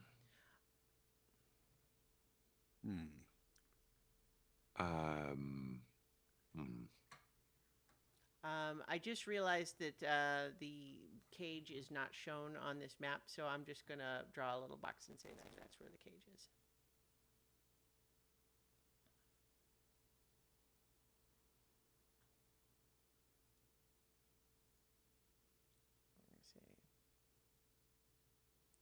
Gonna say this little red square is the cage in it. So it's just a little bird cage style thing, but you know, like rectangular. And it has like what looks like both fur and leaves on the bottom of it. Okay. So I think if the two of you are kind of moving to where you're above the table, Yes. you're definitely feeling that fly, like sort of like whoop whoop whoop. So are you going in for a landing? I'm going in for a landing. All right. At the apex, I do want to take a peer at any of the bookshelves that see nearby to see which one might be the tallest, just in case. Okay. Yes. So back on the other map, let me just show you real quick. It is clear that this bookshelf, like directly north of the table. Up here. No, excuse me. This one right here is the tallest, and you can see this little thing on the top. Looks like it's a little sort of like Right there. a little box with a lid, and it looks like a likely place that pixies might hide. And so the bookshelves that are sort of the next to it, like there's a lot of stuff in the way, and you sort of think like a big paunty cat might have a hard time getting up there. Good to know. Mm-hmm. And then I will aim to be over the leafy greens as the flight is starting to fade, just in case. Right. So I think, yes, as you're sort of on the work table, you are, let me put your tokens on here. Place party, yeah. Oops, no, let me grab your,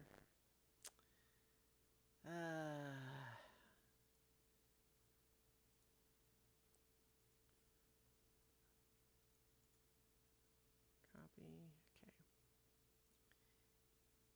And yeah, so you're, here you are. So yes, you yeah, and so on here is as I mentioned, the table is the equivalent of about 60 foot tall for you. So like if you were to go off the edge, that's how far you would be falling. I think you do sort of have recognized that your ability to climb stuff is a little better than it might normally be. Just, your proportionate strength to size and so on. But yes, so you see obviously the mess here. There's a whole bunch of different potions, a whole bunch of different ingredients, some notes, some books, some envelopes, the big cauldron itself, and so on. The small iron cauldron bubbles over a low heat from a first age propane burner. It smells aromatic, but you actually notice that when you first smell it, and then like a few minutes later, like a few seconds later, it smells different. It seems like the smell keeps changing. Mm-hmm. Mm-hmm. So you hear from somewhere invisibly again. You hear, "Good luck."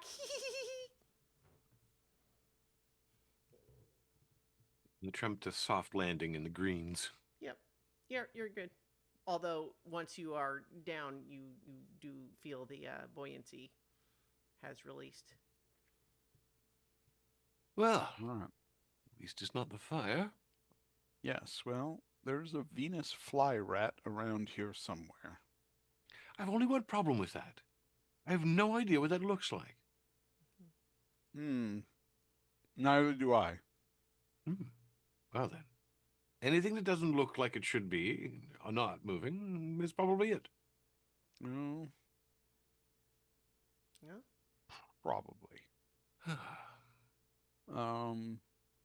Let us investigate the greens. Let's see if it's hiding in here. Okay. Go ahead and make an investigation check. 6. Yeah. 3. I think with a 6 and a 3, what that actually translates to is, oh God, it's right there, and we're rolling initiative, and you're surprised. Is that initiative at disadvantage, or? No, because well, you know what? It's sure. Let's just do it that way. That's fine. Okay. Yeah. So 13 and a 12. So my initiative is a 14. Oh, it's not gonna. Let's roll it twice. Okay. Wow, I rolled a natural 20 for the rat. Sugar, I didn't put myself on there.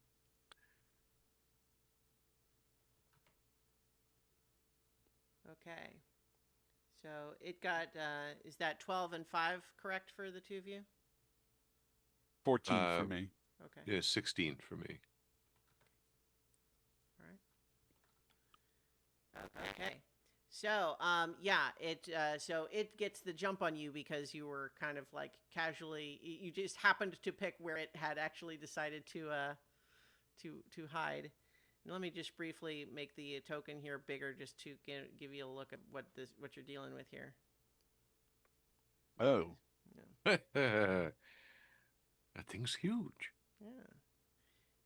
might Yep. not be as scary if it was the size of a rat and you were not the size of something smaller than a rat. But, so it is going to, it is going to just jump out and make a bite attack against Namakamono because you're the closest there. And that's only an 11 to hit, though, with that first That attack. will miss. Okay. And so, Welrin, you're next. Right. I think I shall be backing away from this thing. To about. Are you disengaging? Oh, it's right next to me, isn't it? Yeah. I think I will have to disengage and move quickly away. Mm. Your turn. I am going to thump it on its face Mm-hmm. with my quarterstaff. Okay. I rolled a 16, which is a 21. That does hit. The AC is All right. 14. So the two blocks of numbers for damage, Mm-hmm. is that one-handed and two-handed? Probably, yeah. Okay. So I'm going to be doing this two-handed. Mm-hmm. I rolled cat butt. That's a 4. Okay, yeah. So you whack it on the nose. I'm whacking it on the nose, yes. And it goes.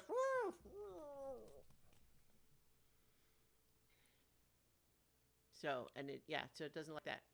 So, but that makes, if that's the end of your turn, that makes it its turn again. Yep. Okay. I think that it is just going to try again to bite you. That time it got a 19. That will hit. So it's going to do 5 piercing damage to start, but you are now grappled as it clamps down with its powerful jaws. And you suspect that it's going to keep trying to chew on you, so you're going to take damage on your turn as well, while you're not grappled. But so yes, Welrin, it's your turn, but the Venus flyrat is chewing on your friend. Yes. How bad does my friend look? I'm below half. Yes. All right. Bonus action, I will cast Healing Word. And give you 8 hit points back. Mm-hmm. As an action, I will fire off a jolt at the creature. Uh-huh. Let go of my friend. That's rude. Okay. 15. So 15 to hit. Yeah. And 7 lightning damage. Yeah. All right. Nice. And, yep, okay. You zap it and you watch as like several little bits of its sort of mossy fur get kind of scorched and it sort of screeches. Mm-hmm. I think he will move.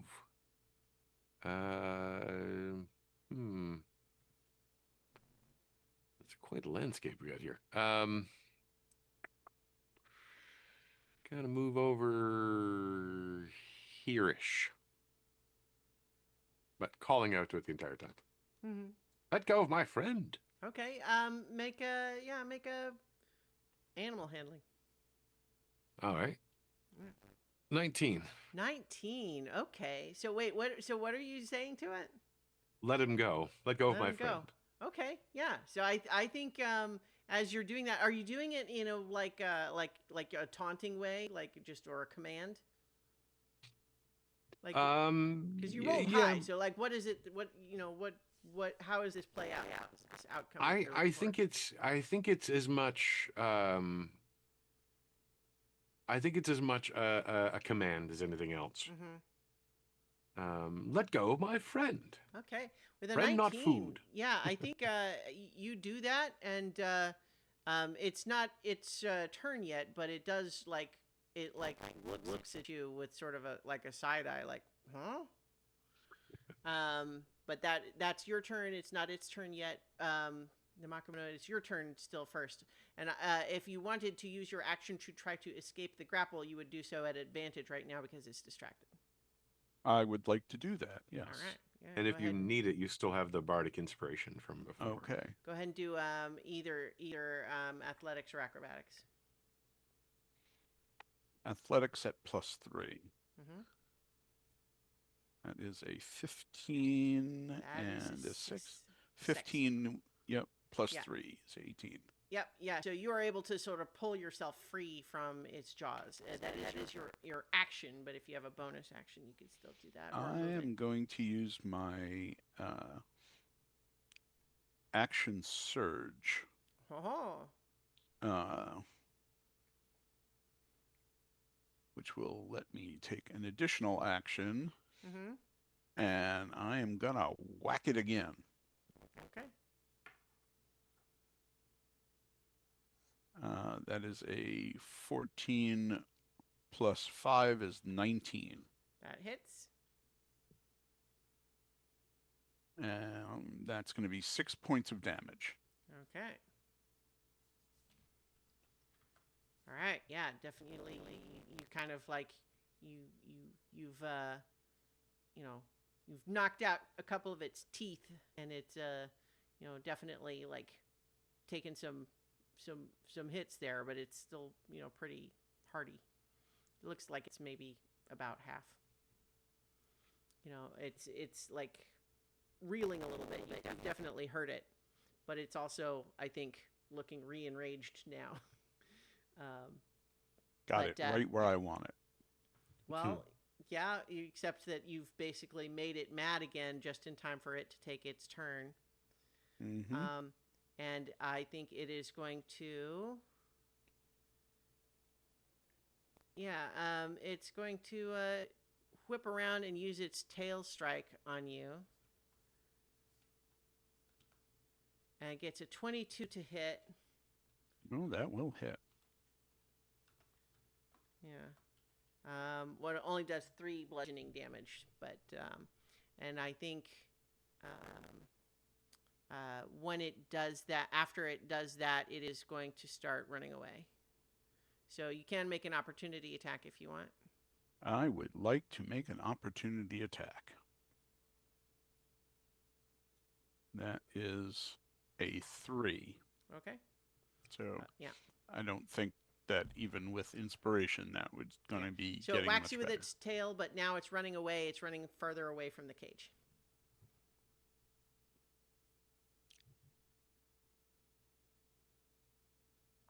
Is it my turn? Sorry. Yep. Okay. Yep. I'm a little guy, Mm-hmm. and I'm even littler. Can I squeeze between the bars of the cage? Yeah.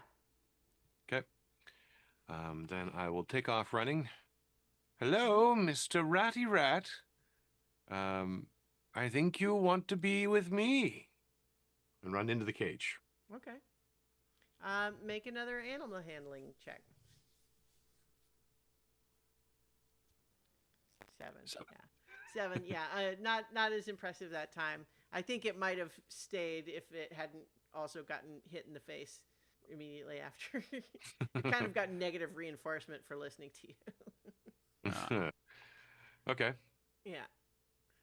So in any case, I think that I'm not going to make you use your action for that, in the sense that it looks like it's not listening. I had to run there anyway, so. Yeah. Okay, so that's the end of your turn then? Yep.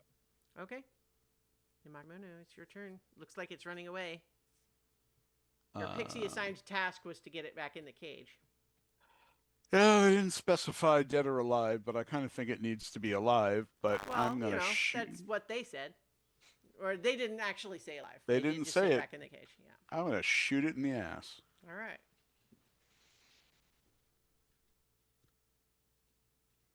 That's a 19, which is a crit. Nice. Nice. It does hit. 19 is a crit for you? 19 is a crit for me. That's cool. I believe it was for the earlier character. I don't know where to No, look because on that's this one. definitely it's a champion subclass thing. Oh, that's a champion thing? All right, then it's not Still a crit. regular, still hit though. Just not a crit. All right, that will be 4 points of damage, and I'm going to add a d6 to that, Nice. and that would be 6 points of damage. Nice. Okay. Yeah, it's limping a little. I'm going to chase it. I'm Okay. going to jump after it. Nice. Yeah, it looks like. I mean, yeah, if you just spend your movement, it looks like you could get to where if it runs in again, it'll. Yep. Oh yeah, so you're even trying to get ahead of it. Yep. Okay. Yeah. Okay. And yeah, it does. It's. So I think it's its turn, and it does want to run away from you. I think it is going to try. It is going to disengage, but it run the other direction. And I don't think it's naturally inclined to run directly back into its cage, but it is going to run away from you, which is going by its cage. I'm trying to get it in the cage. Well, sure. You want to make a another because you already used your action, right? You want to Yeah. like what? So you're sending it back in that direction, but like it's not trying to just run straight back into the cage that it got out of already, right? Right. So I think it's going back in that direction, but maybe if you want to like tell me what you would be doing to try to make it go back into the cage. Because we've already got Wellrun in there, which is maybe a positive, but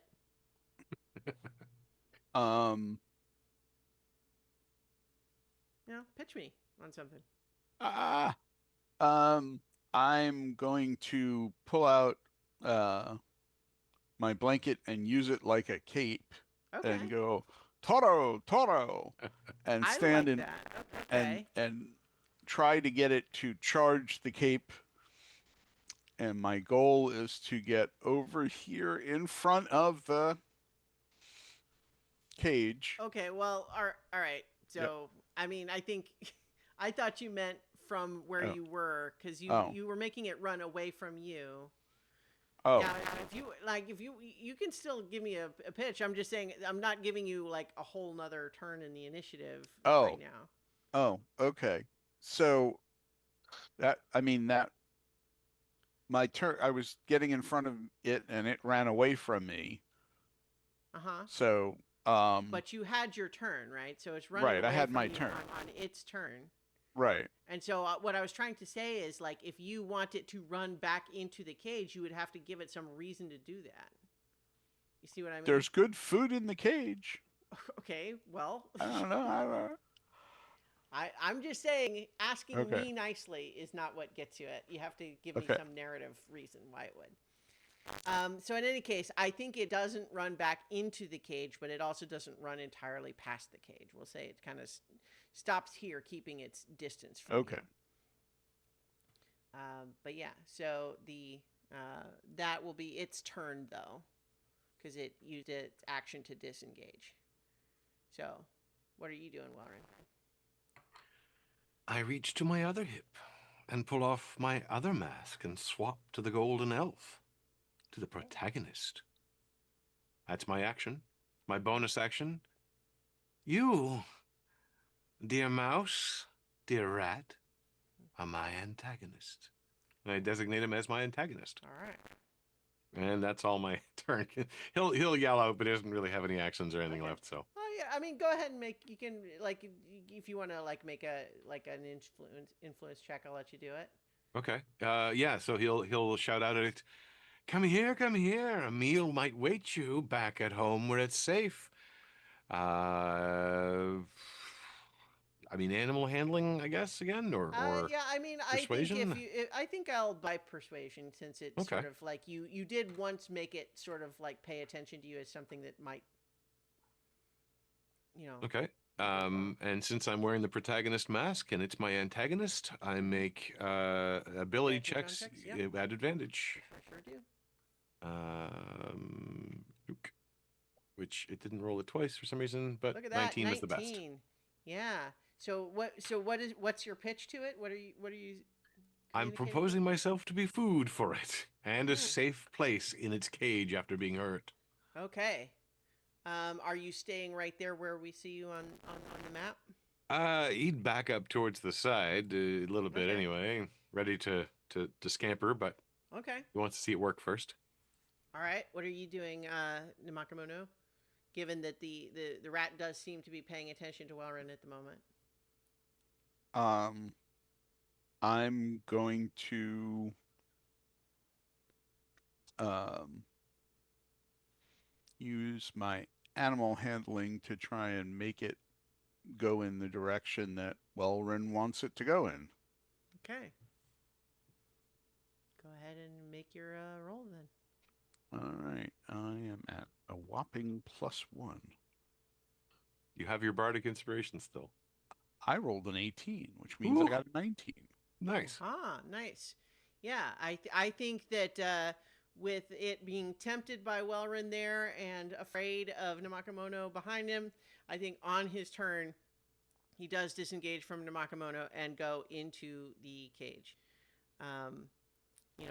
And he is, I think, he used his action already to disengage, so he's not attacking this time, but he does look like he does plan to eat you, Welrun. Well, So, I should not allow that to happen. I wouldn't think you would want to. Yeah. Okay. Not wait for these to interact, but I will do it. Where did you go to? Okay. I'm going to. Oh yeah, I gotta actually switch the mask. Sorry, there's actually a thing I gotta switch. There we go. My AC gets lowered because of it. I will. Will closing the cage as an object interact or a full action, or what are we doing with that? It would be like an action, I think. Okay.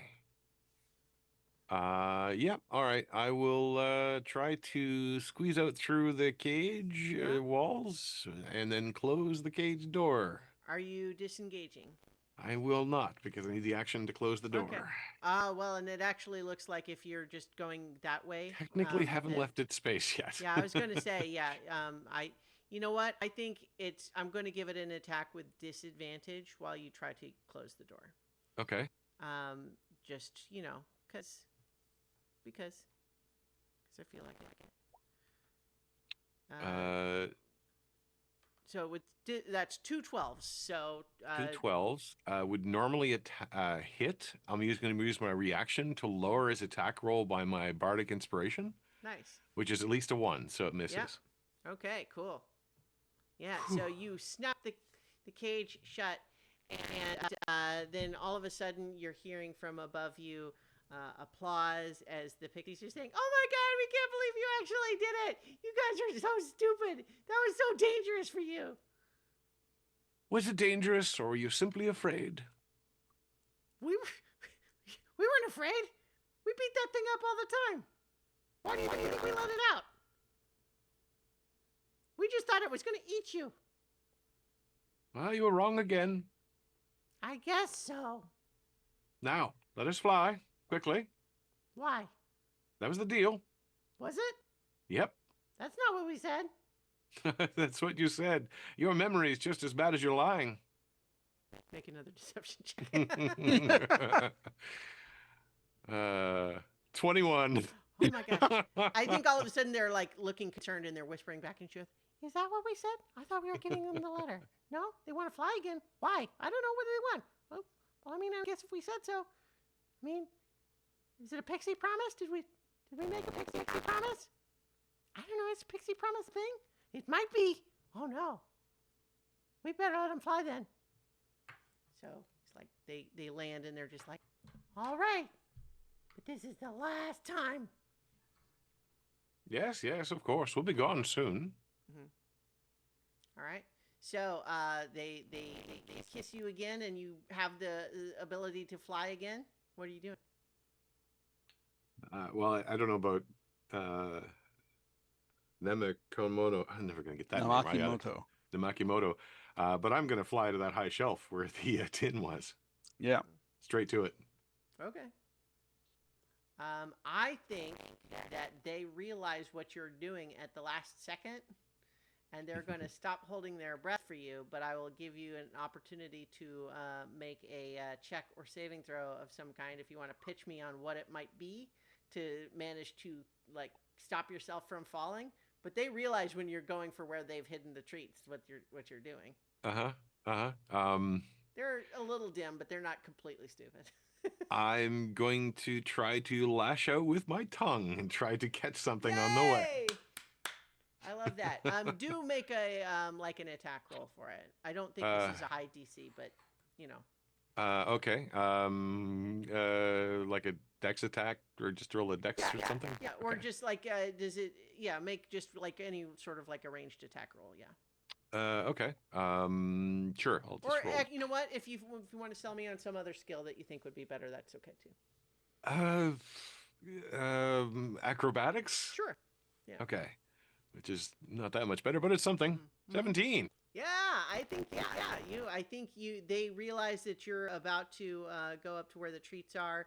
You suddenly find the gift of flight fading as the one that had been giving you flight releases her held breath, but you lashing out with your tongue managed to zip up there and you are now up on the top of that bookshelf. And then so what were you doing, Namakomoto, in this time? I was flying with him up Okay. there. All right. Well, so if you're just right by his side, then you need to make a check too. Yeah, I'm gonna do athletics to try and make it all the way to the bookshelf. I got a 12 plus 3 is 15. All right. You still have bardic inspiration if you really need it. I know. No, I think you're okay. You managed to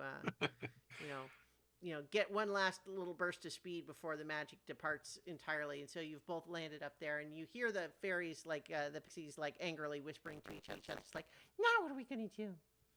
But what are you doing up there? Do I want to push them even further? I kind of feel like I want to push them even further. Do it.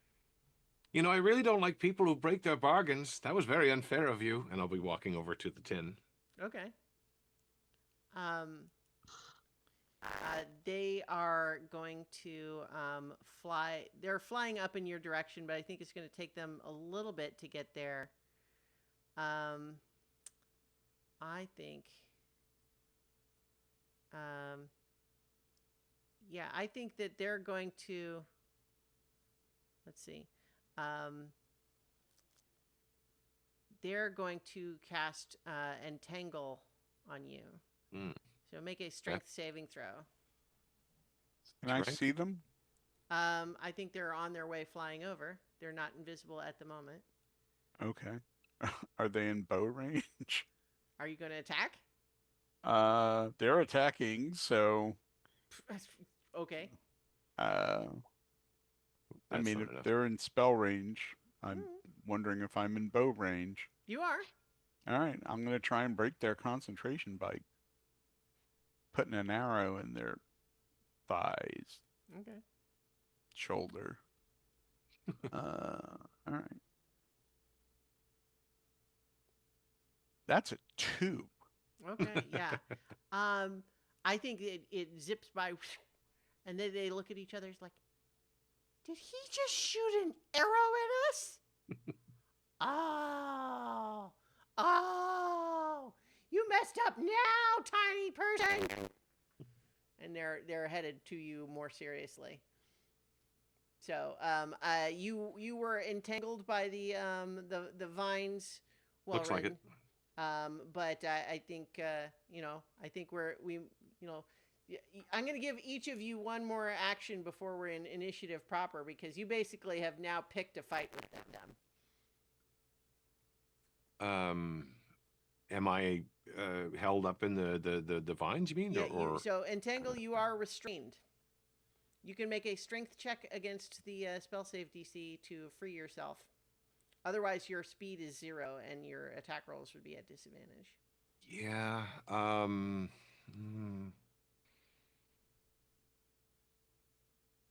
don't. It's strength saving throw, right? Okay. Or strength check. I got strength check. Well, either way, it doesn't. Mhm. I don't have anything else, so that's all I'm going to try to do is break free. Okay. 10. Okay. 10 is not enough. It's not even right. It's a 9. Mm. But so in any case, yeah. So what are you doing, Namakomoto? I'm gonna push the tin with the Mhm. cat treats off the off the bookshelf onto the floor Love and it. I love it. call out to Emerson. Yeah, let's get an athletics check for that. But I think this seems like a good idea to me. That's a 16. 16 is enough. Yeah, so you shove that little tin, and it like tumbles off and falls. And I think there's this moment where we see it from your perspective for a moment, where it seems like it's falling down this like hundreds and hundreds of foot cliff. But then, of course, there we will cut to a like a normal perspective shot where it just goes. But yes, it tumbles to the ground. It springs open, and treats are scattered all over the floor. Um, and then the pixies are just like, oh man. And they immediately fly down to start trying to scoop all the treats up. But at this point, Emerson is on the scene and starts like, strolling towards them and just saying, well, well, well, what did we have here? It looks like Tina and Mina have hidden my treats, but not well enough. And they they kind of give little screams and turn invisible and fly away. And Emerson trots over and begins eating his treats.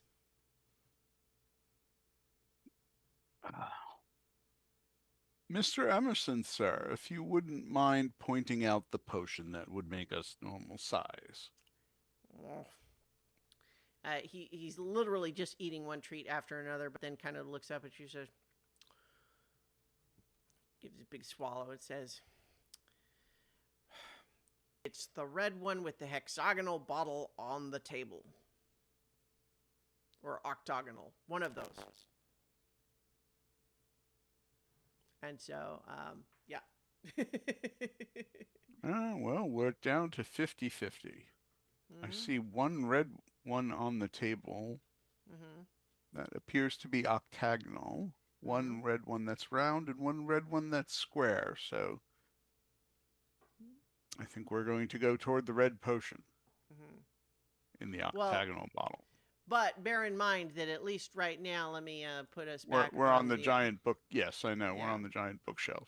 And their entangling is still. The entangle is faded. Oh, good. Yeah. So, but you are now up. Up here. Mm-hmm. And the pixies have gone off somewhere. Well, Emerson is here. I suppose we're in for a climb now. Yes. Or a jump maybe over to the larger bookshelf. Maybe we can jump back and forth. I don't know. But we can work our way down and then maybe jump to the table. Indeed. I will swap my masks. Yeah, unless you have some like other specific thing that you would want to be trying to sell me on this with, you're basically just making athletics checks to climb. Okay. And if you were to have a climbing speed, which I don't think either of you do, you wouldn't have to make the checks. But if you had something that gave you a climbing speed, that would work. Don't think so. No, I have a swimming speed. Don't you have a doesn't your alter self thing oh, never mind, that is only for making yourself look like yes. Yeah. But you maybe know, you remember seeing a mountain climber or something? uh, I can. I have one inspiration left because he uses a bardic inspiration. Yeah, actually, and it does give me equipment, so I will make myself a mountain climber. All right. It's the weirdest thing, but yes, best Yeah. use of the last bardic inspiration. And that means that you have basically non-magical mountain climbing gear, Yep, little ropes tiny and picks pitons and and ropes and stuff. yep. And I will basically, particularly just because we're late, I'll basically just say the two of you with that gear can, over the course of the next hour or so, make your way back down the bookshelves and back up onto the table. All right. Yeah. Hooray for us. We have done it. Well, we still have to find that letter. Yes, well, first things first, I think it'll be easier to find when we're back to normal size. Oh, yes. Would you like to go first, or would you like me to go first? I mean, I can pound these pythons into the walls. And now his voice would be changing a little bit into the same voice as the person. Looks like a dwarf, but slightly smaller. I can make us a path. No worries. I meant with the potion. I thought we were back on the table. Oh, Yeah, yes, you are we back are. Look onto at the that. table now, but you do Yes. need, like, the potion is in a bottle with the, cork in it, and it's Well, Yep. it's like a 12-foot tall bottle. I don't think task would work in this case. It is something I normally would be able to do is pull the cork out, but I think the size difference makes it not a thing I can do normally. Tell what is this? So task is a cantrip. With a flick of my wrist, I magically completed a small and simple task. It's just flipping a book page, et cetera, without any physical interaction. Can't include anything that's intended to inflict a harmful I effect. think that because of the size does matter, but I will let you make like a spellcasting ability check. If you get 12 or higher, it'll work. Okay, I will give it a try. Let me see. That's just the ability, which is the, what are we at here? Charisma. 13. Oof. All right, That's yeah. as close as it gets. So you have to that strain right? a little bit, but then boop, the cork pops out. Well, one problem Yeah. solved. Now, shall we go take a drink? Yes, let's. All right. Yeah. Does one of you drink first, or you drink together, or what? Let's drink together. To our health. To All right. our health. The two of you are immediately restored to your normal size on top of the table, scattering everything to the floor. Well, that's Right. about right. Yep. Yeah, the iron cauldron was very hot. It's now spilled all over the floor. Several of the bottles have broken on the floor. There's scattered pages and everything everywhere. But by sheer dumb luck, one of the books is knocked to the ground, and you watch as an envelope, which had been sort of folded into the pages, like spins away from the book, and you see it says Mrs. Linfrey on it. Aha. All right. And then Emerson just says, "Now that you have what you want, I suggest you not be here when Miss Lindsay returns." Thank you, good sir. And should she inquire, clearly this was the Pixies' doing. Yes, Clearly. they arranged the whole thing. It was rather unfortunate from their point of view that they dropped your treats on the floor, but you were just taking advantage of a situation where they caused havoc. Pesky things, Pixies. Yes. Not trustworthy at all, and not worth being the lead person someone relies upon.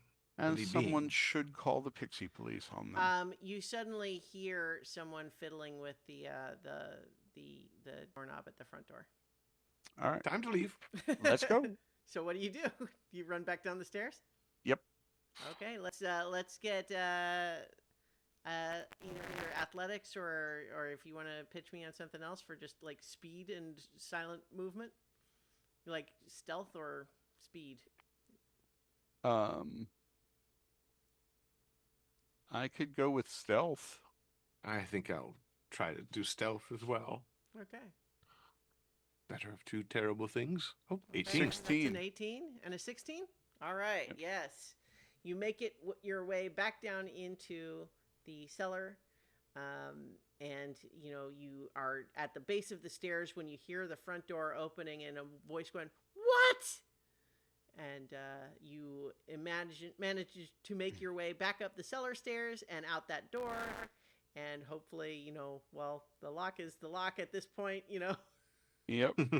But you see Lomi standing there, wide-eyed, and she says, and he says, "It's like, I heard her coming home, but I didn't know what to do. I heard her coming home, but I didn't. Are you okay?" Let us make haste away from this place. All right. We got We've your letters to letter. deliver.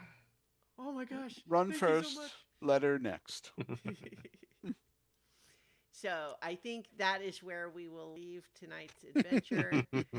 Congratulations, the two of you have brightened the day of a young boy by doing something that will make a powerful witch very angry with you if she ever finds out. Darn pixies. Yeah. All right. Let's hope she never finds out. And I have a question. Yes.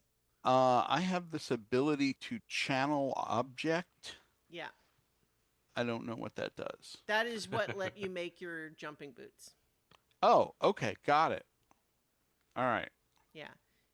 Yes, you learn one channeling option of your choice, and the one you said you chose was the jumping the boots. leaping sneakers. Yep. I feel satisfied. I have no spells, no bardic inspirations, and I was down to 4 hit points at one point. Well done. Yep. So, in any case, that was an Obojima adventure. I hope you enjoyed. We will not be back next week because that will be almost Christmas, and I will not be here in town. But perhaps the week after that, we will see. But thank you for listening and or watching, everybody. And we will be back eventually for more adventure on so many levels. So Oh, man, many New Year. levels of cats and pixies.